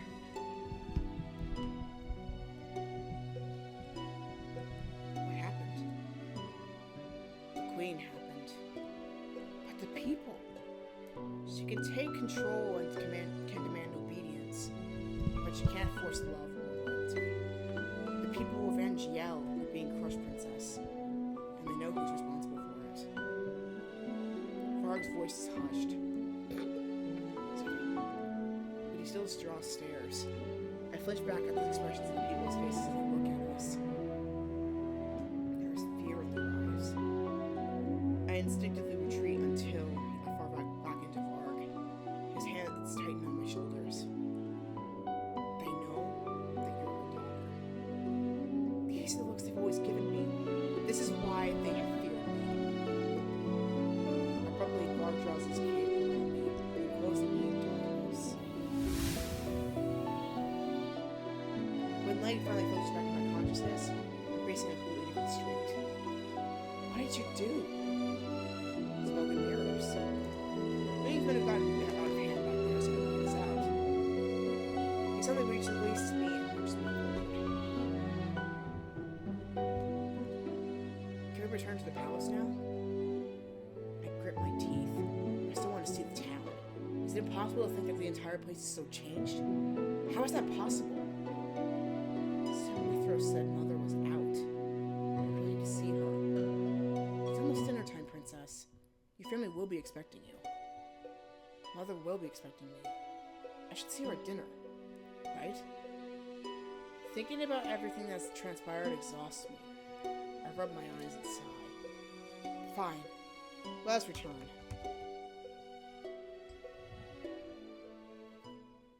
When I enter the dining hall, a familiar figure stands by one of the windows.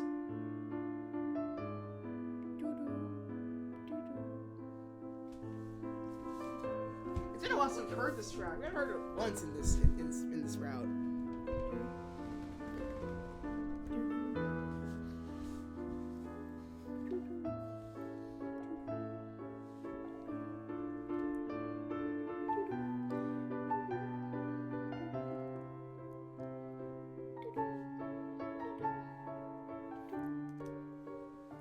Seen her for 4 years, but she remains unchanged. Standing before me is the only person whose love I've never doubted. Mother!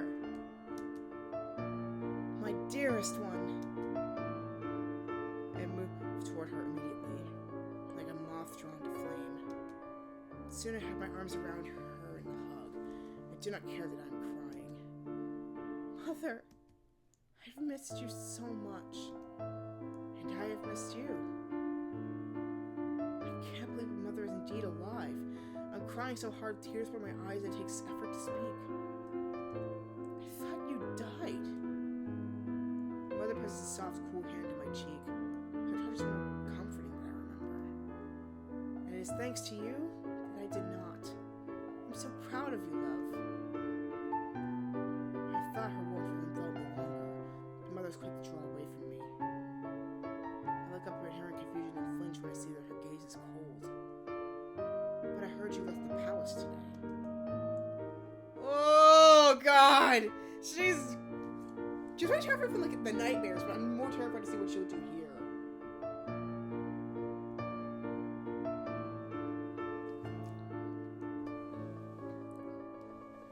What have I told you about leaving the palace, Lucette? No excuses. You know my feelings on this.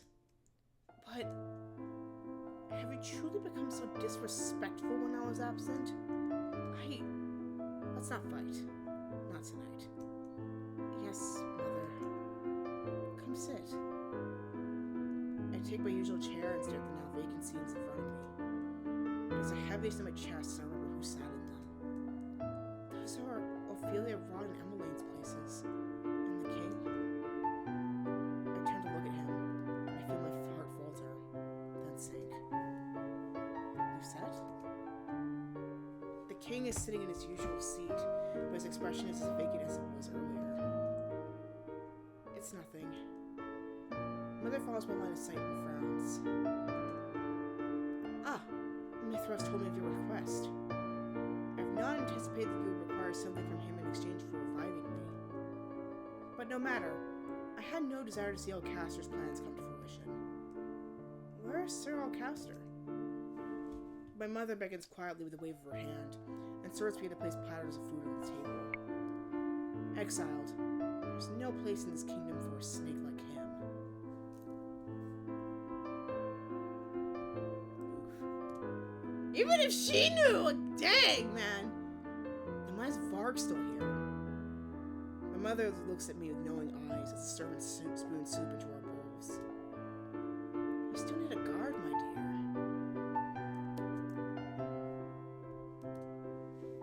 It was fortuitous of me to retain him, considering your actions today.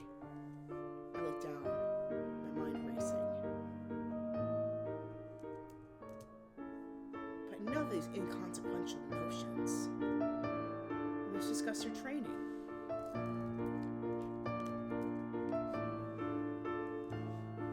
What? You are the crown princess, and will have learned how to be a queen. Eventually, you too shall become the Cinderella bearer. I will show you how to control it. It's impossible for me to think of Mother as a witch. But seeing how she speaks so casually to Cinderella, and considering all that's happened this week, I have no choice but to believe it. Why did you not tell me about the Cinderella, about the witches? Dearest one, you were so young. I wanted to protect you.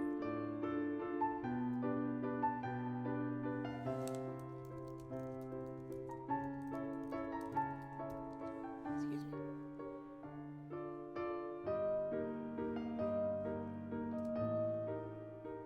Sorry, whoops, let me see.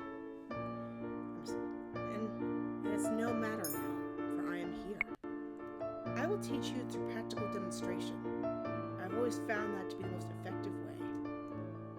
She looks at me sharply. We'll begin by punishing those that cursed you. Fear and shock immediately flood through me. What? Punish Parfait and Delora? They've acted to keep you and me from your destiny. They must be punished. Don't you wish revenge on those who have wronged you so? Oh, snap! Yep! I knew it! I freaking knew it! I knew it! The beginning basically screwed her over from the get-go. Oh, snap. And she got a taste of it, too. So, that makes it even worse. Oh, God.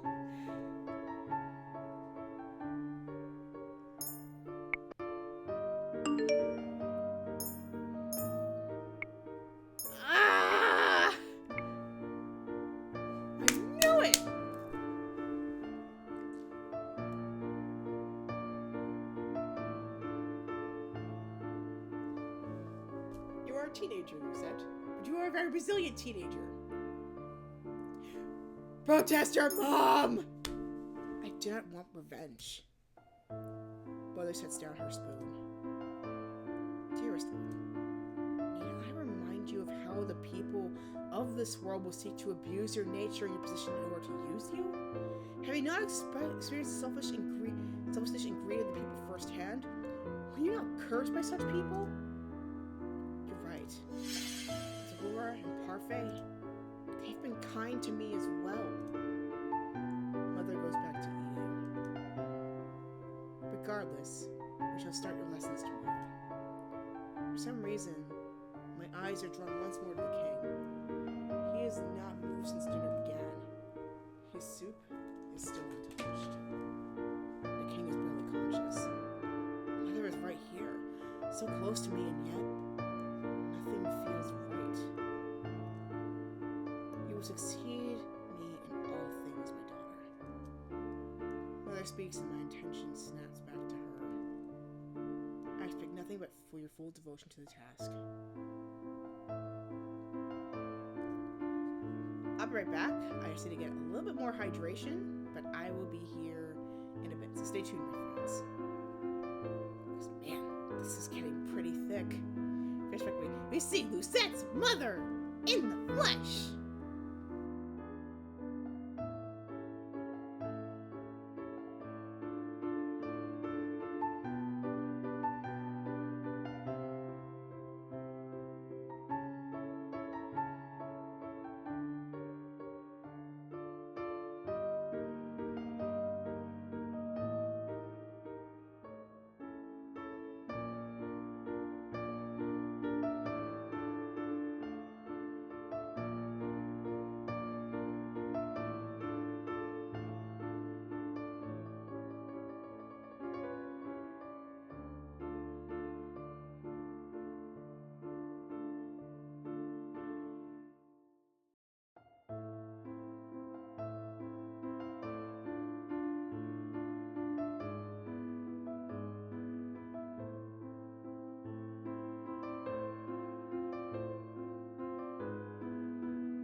Okay, guys, I am back.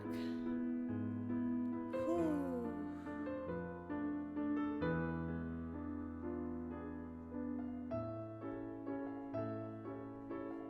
I had to answer a few texts because, not gonna lie, this week has just not been easy for any of us, but we shall do our best to get through it, you know? Because people have been dropping their shifts this week to stay safe, which totally makes sense. It's just not been easy.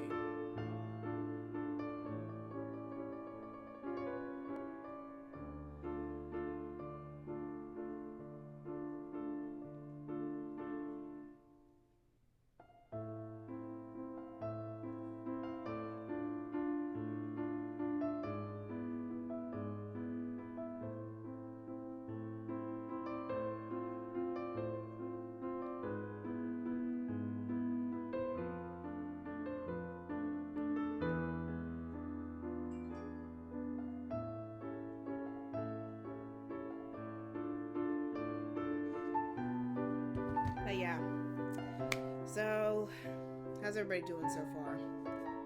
We're coming across a pretty epic dilemma. Calibrate's pretty good. I tend to hate ending on a bad ending, but in this case, considering how much energy it took just to get to the last 3.5 hours of the stream, the probability is pretty good that it's going to end in a bad ending anyway. I mean, I don't know if this will basically prevent Hildur from re-emerging for the true good ending, but I mean, I did get slightly spoiled by the Cinderella Phenomenon wiki. I mean, not completely in terms of the way the story goes, but everything hinted at Hildur's returning in either Fritz's or Waltz's route. So that part seems unavoidable, but at the same time, though, who knows? Maybe the confrontation could have happened in a very, very different way. I don't know. More importantly, how did Hildur survive? How did she get in there? Did Mythos drag her in there? Because everything says that, she got knocked out by one rock from the castle wall. Hopefully we find out soon. But anyway, let's get back to the game. Excuse me. I expect nothing but your full devotion to this task. I mechanically bring a spoon of soup to my mouth and swallow without tasting. Could I really punish anyone? Oh, dearest one.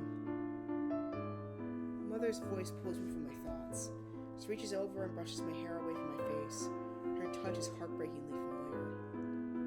She's right here, but I feel like this is the most distant I've ever been from her. We're never going to be separated again.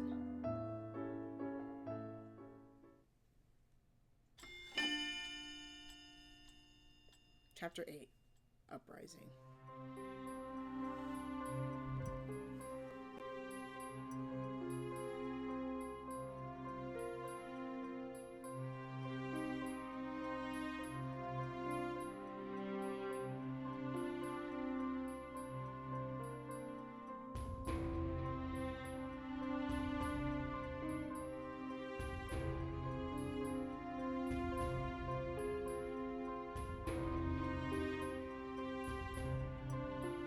Lucette, I cannot do this. I'm not trying hard enough. But it's almost as if you do not wish to complete your training. Ever since her mother came back, she's been teaching me to use my magic, but her methods are, well, I cannot bring myself to agree with the way she teaches. But this is... Little bird, no more. This bird is still alive. It's been trying to escape the dormant contract under this whole time. Your bleeding heart would be the end of us all, Lucette. Do you feel such turmoil every time you have a meal? Do I need to remind you how many animals are killed on a daily basis just for your meals? But this is different. Why can't Mother see that? All you're doing is removing the air in the dome. This lesson without control. How else are we to tell when you are successful without such a barometer?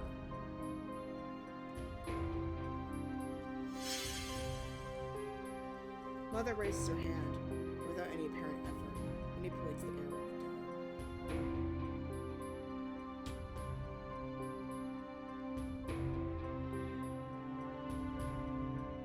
Sorry.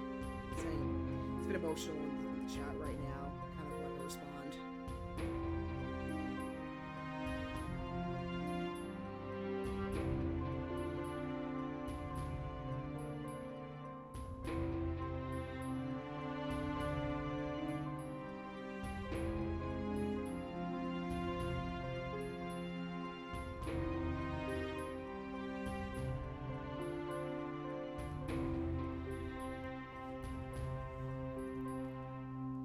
Now you see how simple it is?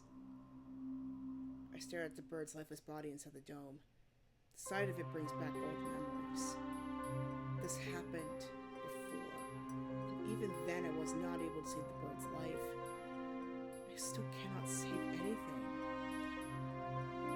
And because you hesitated, another bird must be brought in. How many birds will it take, Lucette? You need to focus, dearest heart. Continue tomorrow, and I expect you to perform as expected. Do you understand? Lucette? I nod my head numbly. Mother opens her arms and beckons me toward her. I reluctantly step toward her so that she can embrace me. There's no more warmth in her embrace. There's nothing. Mother strokes my hair. Before I found the gesture endearing and comforting. Because you know more! Oh! But now, I feel cold. I do this because I love you, Lucette. You understand, yes? The words I want to say are trapped in my throat. I can't. Mother pulls back. Questioning look in her eyes. Say you love me, darling.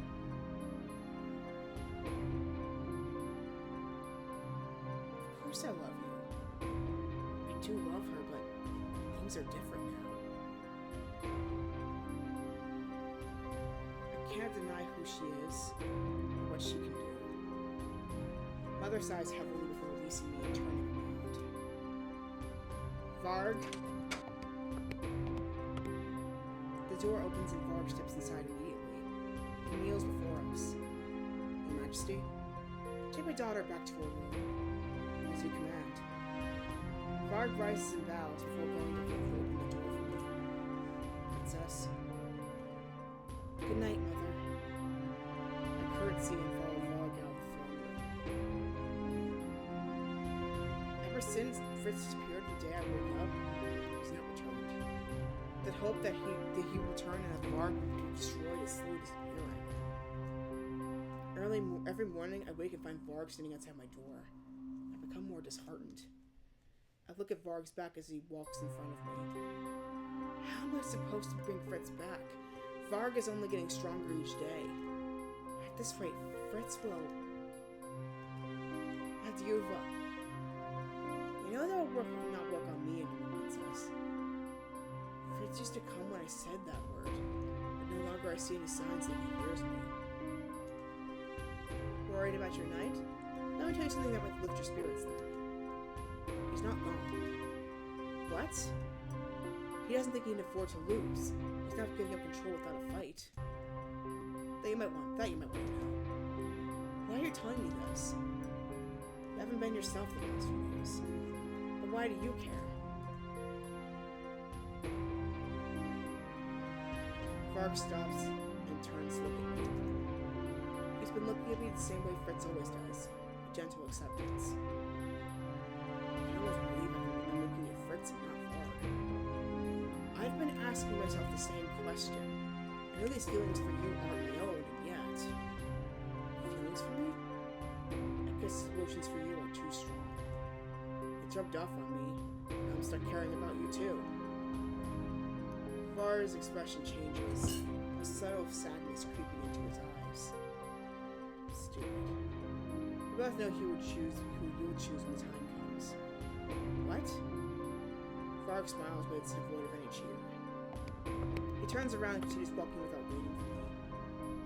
Hurry up, princess. The rest of our walk is silent. The night is deep, dark, and gentle, but I cannot find peace or sleep in the all-consuming silence. It has been 2 weeks since Mother's return, and 2 weeks since I've been able to sleep through the night. Most of my days are spent on Mother's side. When we aren't patrolling NGL, she is teaching me how to use the Tenebrarum, readying me as her successor. Every day it only becomes clearer to me that the kingdom is suffering. The people fear and hate us. It's even worse than it was before. Mother is cruel to everyone, even though I get to see them do anything wrong. Is that why Father hated her?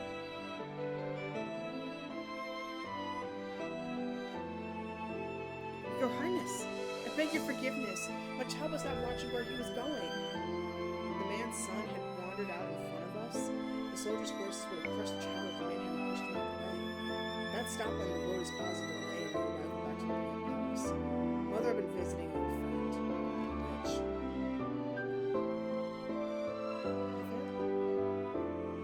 There was a blinding flash of light as Mother draws shape in the air. When the light clears, the man disappeared from in front of us. He's collapsed against the wall of a nearby building. Mother threw him into the building? Let us continue. But Mother, that man isn't moving. I do not think he's breathing. Come along, Lucette. Mother, why did you do that? That man, he... Are you questioning me, Lucette? Mother's gaze is cold as steel.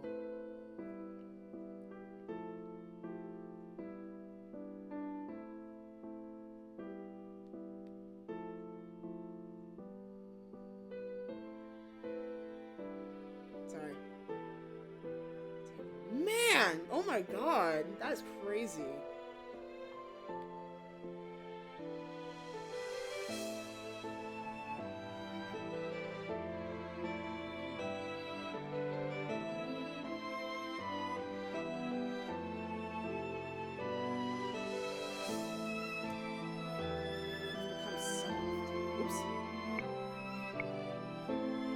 Mother's gaze is cold as steel, her eyes as sharp as a blade. I flinch away from her. You have become soft. The world has changed for you while I was sleeping. Do not worry, dearest heart. I will bring you back to what you were. I promise. Mother smiled at me then, the same smile that she would always give me when I was a child. I used to be comforted by the sight of it, but now it terrifies me. And the king? I choked down the lump in my throat. He is gone. He speaks, he eats, but he's not here. If it were not clear in his actions, it is clear when I look into his eyes. He is right there, and yet I miss him. The frustration makes me restless. I stand up so that I can make my way toward the window and stare outside. I'm being ridiculous. Why should I miss him when he was nothing but neglectful? I've forgotten how he stopped caring about me when he invited his new family into the palace. He treasured them in his kingdom more than he ever loved me. He never valued me. And yet I would give anything to go back to how things had been. The weight on my shoulders and my heart. The feeling of worse than I turn my thoughts to another person. Fritz. With a sigh, I lay my forehead against the cold glass of the window. Varg said that Fritz is still fighting, so he must still be in there. How can I help him? Fritz? Who? Before I can turn, someone clamps a hand over my mouth. The rest of my words are muffled. Long time no see. That voice. Jurian? That's right. Remain calm, princess. She slowly lowers her hand. I turn around and stare, surprised to see her here in my room. What are you doing here? She smiles in some way and my heart lifts. We're on a rescue mission. We? At the moment, the man sidesteps into the doorway, his footsteps cautious and soft. Carlin? He does not turn completely, but cranes his neck to give me a soft smile. Glad to see you're safe, Princess. I can barely believe that the two of them are standing here. It's been so long. I apologize for being late. We've been trying to get into this palace for the last few months, but the powerful shield's been keeping us from entering. Lady Parfait could easily destroy it, but it would have been destroying the palace as well. The last thing we want is to cause panic among the people. Bithos and Varg are crafty. They were watching over this place like hawks. It was difficult to speak with Prince Rob when he was being watched around the clock. We needed more time to make sure our rescue mission would not fail. How'd you find a way inside? Lady Parfait managed to find a weak spot in the shield, but it's thin. Only allows a few people in the palace at one time. Garland and I know the place better than anyone. That's why we're here to rescue you. Delora and Lady Parfait wanted to come, but the shield easily detects witches and fairies. But they're waiting for us at the Marching Princess. Was I meant to escape with Rod and Emmeline before? Yes, that was the only other plan we had, though it didn't go as expected when someone caught the whiff of the plans and spent Varg out to kill them. So they tried to save me before and failed.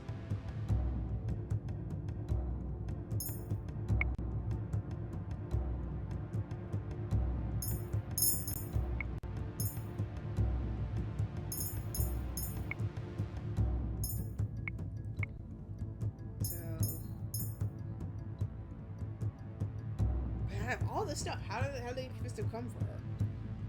Look at me. Their expressions baffled. What? I cross my eyes and look at them. Why would you rescue someone you hate? Princess. Of course they'd come for you. You're part of the Marching after all. What? Jurian looks at me seriously. Let's go. Jurian heads forward to the door, but stops when she notices that I'm not following her. Coming, Princess?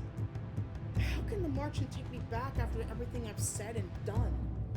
How could the Marching accept me back? Do they even want me to return? I only realize I've spoken aloud when Jurian answers me. Princess, we wouldn't be here if that wasn't the case. We have to leave now. We're running out of time. I can think about this later. I nod and follow them out of my room. Jurian leads the way and I follow after her. Garland brings up the rear, his eyes alert and he constantly surveys our surroundings. The night around us is cold and still, but the quiet only makes me more anxious. Varg usually appears in situations like this. Is he not here? And it feels so useless having to be rescued like this.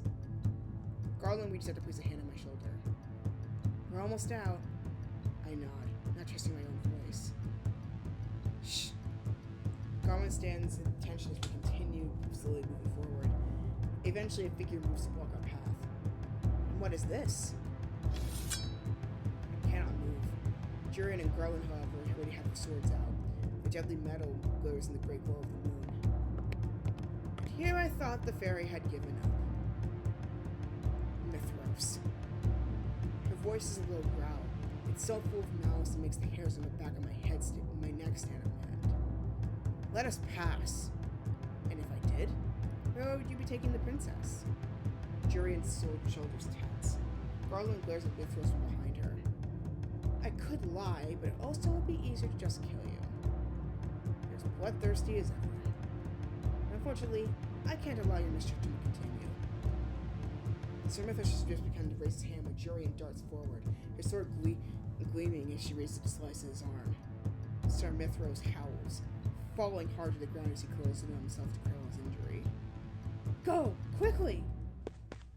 The remaining quiet is all but shattered as he runs away from Mithros. Though he is in pain, I can still hear his voice come up from behind us. I don't know, that's what I thought when I sort of heard howl. I'm sorry. Anyway. Do not think this will be so easy, Princess. I ignore him and keep running. Not daring to look back. I've been running for a while now. My legs are beginning to go numb. Only a little longer, Princess, and we'll be out. You're doing well. I can do more than nod. Best for us not to keep running. I'm pathetic. I'm slowing them down so much. There, I can see the exit. Watch out! Jurian falls back to evade the explosion and bumps into me in the process. Moments later, she is once again standing ready with her sword. Garland sits his hands firmly on my shoulders to help me regain my balance. What was that? A familiar expression emerges from the smoke. Sorry. A familiar face emerges from the smoke. Her expression cold. Lucette. Mother. I didn't want to believe Mithros, but here you are. Princess, get back! Mother turns to face Jurian and Garland, her expression full of contempt. I remember you. Jurian Valiente. And as you as well, Garland Borat. I thought I was rid of Alcaster's pests. We do not work for Sir Alcaster.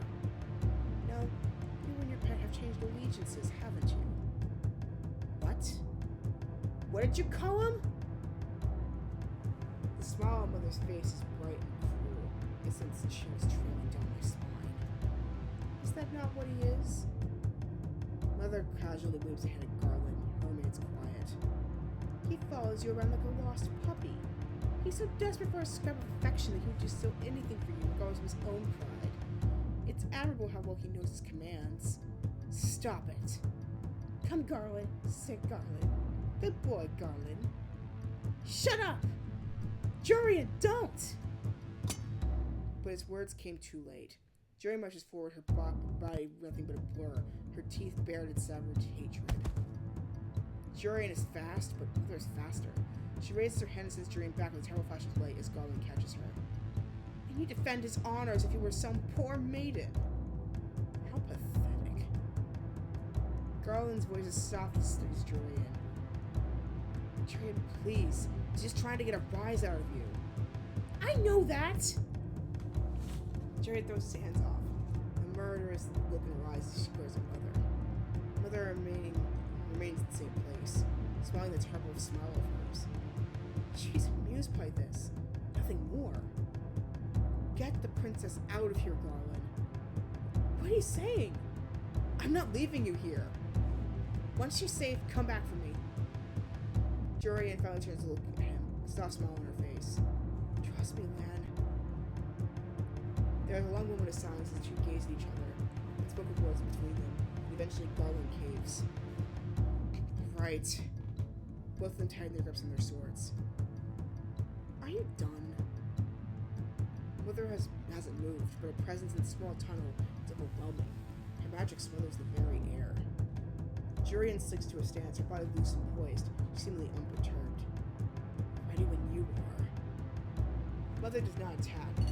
Instead, she turns to face me with one graceful movement. Lucette, stop this nonsense. This is not the time for games. Be a good girl and go back to your room.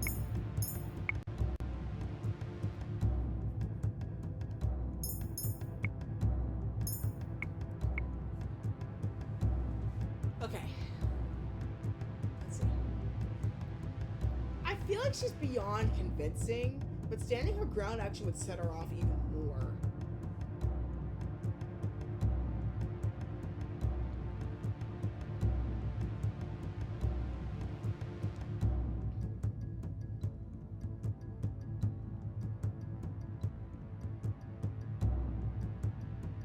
Putting some logic with her maybe will buy Jurian some time.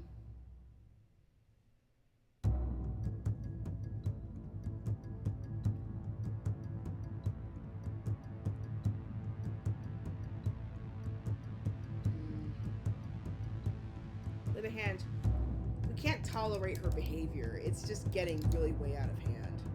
So I'm leaning towards stand your ground, personally.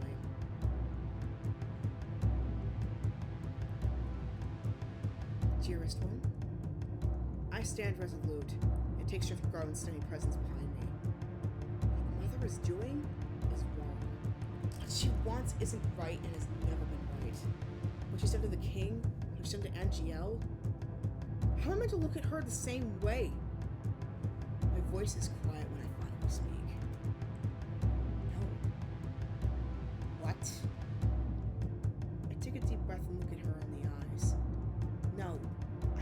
returned to my room. Mother's expression is unexpectedly calm as she looks at me. My own daughter would choose these traitors and liars over me? Is my love so inconsequential to you? Has she ever truly loved me? Mother, if your love is what love was meant to be, I do not want it. Mother is not who I thought she was. When I look at her now, all I can see is what she truly is. Evil. Clearly, I've been corrupted during my absence. I suppose it must be the work of those infernal fairies. Never mind. Once I destroyed each and every one of them, you will return to me, my daughter. She raises her hand and light curls around her fingers, but before she can cast her spell, Jurian is at my mother's side. Jurian's sword wings and swishes through the air, and then through mother's clothes. Go! Princess, come on! But Jurian! Leave her alone. Garland pulls away from her mother and Jurian with the battle begins. I hear the dull clatter of metal as we run and can see the flashes of light even as we escape back the way we came. Garland! I had not gotten far when I first told him to stop. Garland! It's only when I grab his shoulder that he stops and turns to look at me. Princess? I cannot leave her there. Maybe I can convince Mother to let her go. Do I think I could convince that witch? I can try. My job is to keep you safe. Mother has all the power of the Crystalline Tenebrorum at her disposal. I force myself to say it. Jurian will not last long. Garland, you have to know this too. Jurian must know as well. Garland's jaw hardens and stares at me, not truly looking at me, but through me. Garland, please. We cannot let Jurian die. Not when we might be able to do something about it. Garland stares at the ground, his expression conflicted. I know he cares for her, and that's why he must go back for her. Garland closes his eyes briefly. When he opens them, I know he has made his decision. In return, the scene is very different. Blood spatters the tunnel walls, and Jurian is on her knees, bent forward, her face away from us. Uh-oh. My mother was nowhere to be seen. Crap! Should I have convinced her?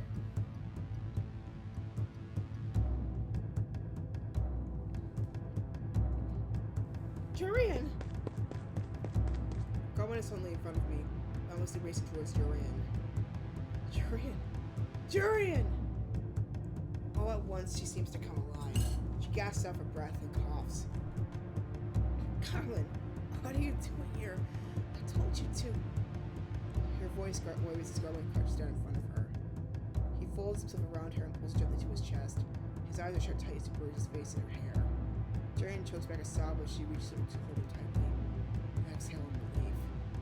Both of them are alive and safe. You idiots! I told her to get her out. I told you to get her out. The princess gave me permission to disobey an order. He lifts his head to smile back at me. She outranks you, Jurian. At least as far as titles are concerned. Garland slowly guides her to her feet. What happened? The queen disappeared and Jurian suddenly stops. We hear at the same time a terrible ripping sound. The air itself is being torn. I see the slither of shadows and unnatural light in the darkness, and suddenly I realize what is happening. My panicking mind is only able to process everything that happens in slow motion. Oh shoot! Oh! Oh shoot! It was a trap!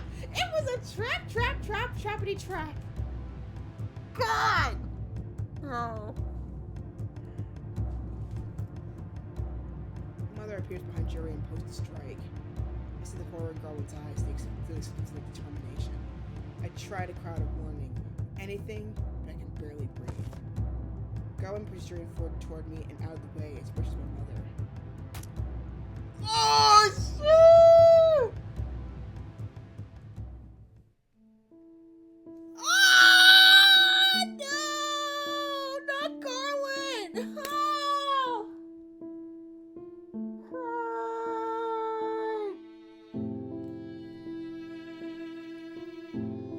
At the same takes only a single heartbeat for her to plunge it into Garland's chest. Garland! What a loyal pet, giving your life for hers. Garland's face crumples in on itself.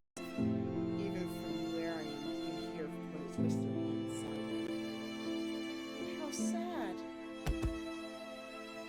The mother reaches her bloodied hand out and Garland falls to the ground. Fool. You didn't even tell her that you loved her. You! Jurian grunts at her mother. A desperate cry of grief and rage escaping from her. Jurian, no! She's too weak from her own injuries. She can barely even hold up her own sword. Unable to speak or move as Jurian rushes towards her own death. Her mother simply sidesteps. Her expression disinterested as Jurian falls to her knees. I was kind enough to kill her slowly for you, so you could say your goodbyes. Mother turns to face me. The blood drips from her hand down to her dress, or congeals and oozes like black tar. Do you understand now, dearest one? This is what you made me do. This is what I must now do to all those who have corrupted you. You are the one who have forced my hand. Do not forget that. For the moment, the air in the tunnel disappears, and a terrible silence fills the darkness.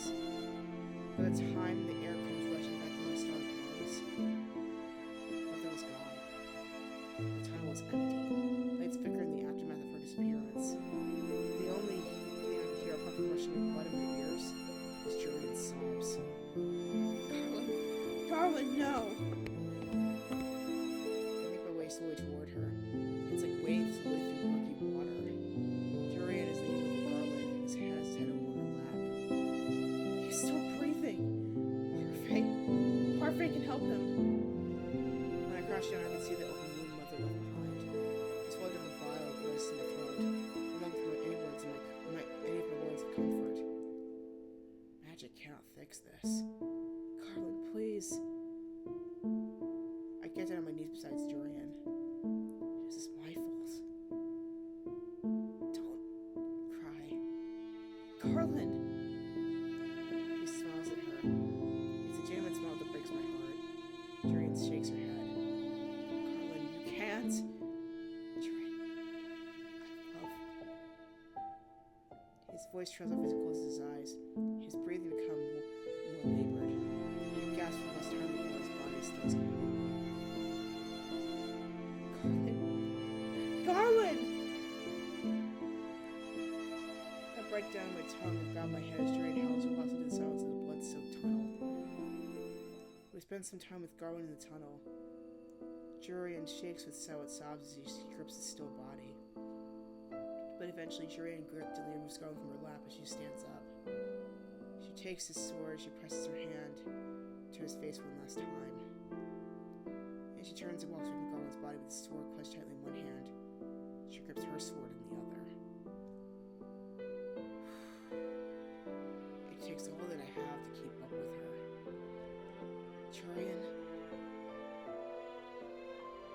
Jurian, this is all mine. Not now. Her voice is quiet and all the more disturbing for it. But it's still my fault. Lucette! Jurian! Waltz? What's he doing here? Oh, I didn't break it yet. Okay. Waltz comes running up to us.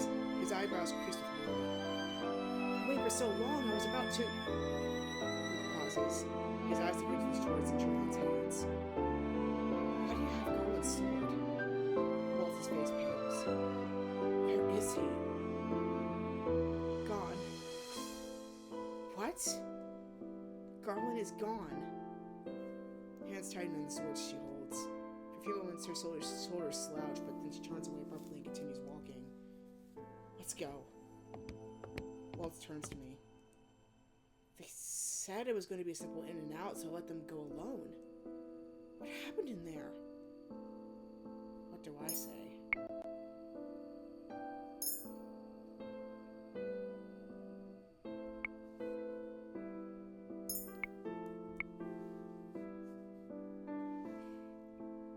Well, there's no curse binding us now. I think she'll be more vocal at this point. It was my fault. Princess, I'm sure it's not true. I glanced at Walt's tears rolling in my eyes. It was my fault. Walt fell silent as she says my face. Then he sighs before taking my hand. We'll sort this out at the march, Adam. Come on. As soon as the marching doors close behind us, Jurian collapses. Jurian! Luckily, I'm close enough to catch one of her arms, and Walt is fast enough to catch the other. Move her to the chair. Together, we manage to guide Jurian to the chair. We set her down on it as gently as we can. I watch she unfolds in the chair. That's when I see the dark red slashes and tears in her clothing. Some of her wounds are open and visibly bleeding. She's still bleeding! Walt puts a cloth from his back pocket and hands it to me. Clean what you can. I'll go let Lady Parfait and Wimple. He runs off, leaving me alone with Jurian. Looks like she's bleeding everywhere. I steel myself and kneel by her side. Gently, I reach out and begin to wipe at the worst thing I can see. Jurian moans in afflicted sympathy. I'm sorry. I feel a lump in my throat. I convinced Garland to go back. If I hadn't, he wouldn't have. Jurian slightly put her hand on my cheek. Her touch is cool and gentle. Jurian? There's a softness in her gaze and an inexplicable kindness in the touch of her hand. After a moment, Jurian slowly nods and her eyes close with a sigh. Wait, is she okay? Jurian? Jurian! Waltz? She just closed her eyes. She's not speaking. She's not going to die too, is she? Not if I have anything to say about it. Excuse me, Princess. Rumple gently pushes me aside and let him, hovering over his shoulders and crouched to inspect Jurian. Well, Princess. Walt steps beside me and gently places his hand on my arm. What? Rumple needs to work his magic now. And? So... why do I get you something to drink? I'm not going to leave her. Princess, please. We shouldn't let Rumple work. I look back over my shoulder, watching how carefully Rumple tends to Jurian. Okay. Walt's his hand next to my lifeline as he helps me into the tavern area. My legs become weaker with every step. Hi, stranger. Laura. I've only realized that I'm running too hard to barrel into her. I burn my face in her shoulder as I suppress a sob. Dolores' arms come around me, pulling me tight as whatever calm facade I was holding up comes apart at the seams. Wells, would you please get those mugs? Of course. Dolores leads me to one of the benches, one of her arms still around me so she can rub my back. Somehow, this simple gesture is helping me calm down. Lucette, are you hurt? I shake my head. Thank goodness for that. I stay in her embrace until Walter turns to place something on the table. How are we doing? I pull away reluctantly and rub my eyes. I'm okay. Dolores takes the mug and places it in my hand. I think I'm gonna follow suit. Good. Now drink. I do not question and raise my mug from my mouth. Hot chocolate. Dolores made this for me before. I take a few deep swallows of the hot, sweet liquid. Better? Yes. Lucette, can you tell me what happened? Mother found us in the tunnels. Jurian told Garland to get me out. My throat hurts to close my first thing down. Mother was so strong that I thought Jurian might not survive. So I convinced Garland to go back, and that's when... I stared out of my mug, my hands trembling. It's my fault. It's all my fault. If I hadn't convinced Garland to go back, Mother wouldn't have killed him. Silence in the tavern was deafening. Finish your hot chocolate, Lucette. I obey without a word. Everyone's going to be so angry at me. It's my fault Garland is dead, and it's my fault Jurian is injured. Have you heard about your stepfamily? I know they're gone. Are they dead as well because of me? Hey, don't look like that. I'll have you know that I had to use sleeping spell on Prince Ron and Prince Emmeline earlier. They heard about what Jurian and Garland were going to do tonight. I don't think I would have been able to stop them from coming along on the rescue mission otherwise. What? We got them out, Princess. Varg would have killed them if he hadn't stepped in. The Queen was already waiting at the end of the tunnel on the day the Princess escaped. Alcaster must have somehow gotten wind of the escape plan, which was why he had Varg try to eliminate them then and there. Security tightened more and more after that day. Oh, thank goodness. I've been worrying about you ever since you left. Well, since you stormed out all these months ago. Dolores' smile was sad as she reached out to push my hand in my face. None of this was your fault, Lucette. If anything, it was mine. Mine and Parfait's for when this happened. I tried to help you escape, but couldn't break the shield around the palace in fear of putting everyone inside in danger. That's why we had to wait. We never thought we had to worry about Hilda being revived. And I thought we would like to stay outside of the palace. That's right. I was out of the palace more than a couple of times. Once with Varg and another with Mother. We couldn't put the lives of these others in danger when Hilda was right there. She would have killed the citizens. Even if I wanted to skip the day of the Varg, you wouldn't have let me. I gripped my now empty mug. Princess, I understand how you feel, and I know this is difficult, but frankly, we have bigger fish to fry. I think you realize now what kind of person Hilda is. You do. And you know what we have to do. I knew too well what it is we must do. In fact, I knew this was bound to happen sooner or later. I started this. I didn't know if I could fix everything. I didn't know if I could save Angel. But no matter how long it might take, I must make things right. If I look up to Delora and nod, we have to stop Mother. Whew. Chapter 9. Also called Rebellion. Wait, no, actually 8 was Uprising, 9 is Rebellion. Okay, I remember now. Because of the severity of Jurian's wounds. You know what? I think these chapters are actually longer than the other two because of the fact that Fritz is more intimate with Lucette, while Waltz is more intimate with Hilda. So I'm not surprised. So I feel like this is one of the few chapters that, like, one of the few sections that might actually be bigger than the other chapters in the story. So I think that's why I think it feels like that Waltz and Fritz have the most development because they have the most connections, whereas the other 3, it felt a bit more like you had to, like, carve things out from the get-go. So this is interesting.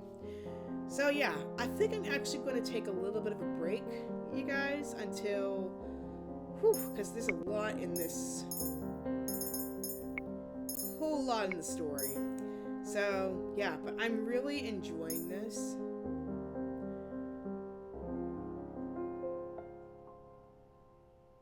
So I'm really enjoying this game. It's really good. The story is excellent. The story is excellent. The drawings are great. I feel like I wish I could have just added just a few more just to give a little more character.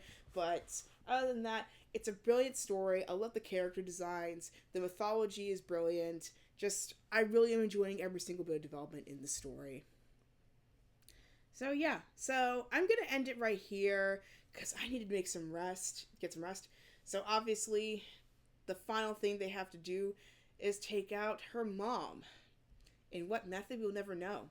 And also, more importantly, will we be able to save Fritz from being taken over by Varg? So here are all my pieces of social media. I also need to add a link to my Fiverr store, because I do card readings. Speaking of which, I'm going to be doing a special online circle on the Bookstore channel, since today is Friday the 15th, it's the Day of the Goddess as well. So there's going to be a special discount on the Fiverr shop. If you enter my code Freya, if you haven't entered my shop there, I will give you a limited discount as well as an extra card in the video. And that'll be good until next Friday.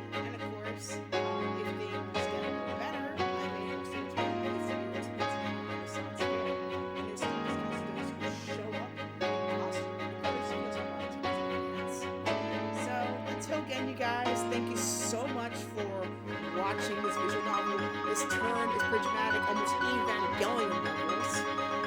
But until then, thank you so much. And, of course, may your heart be a rolling key. Bye, everybody.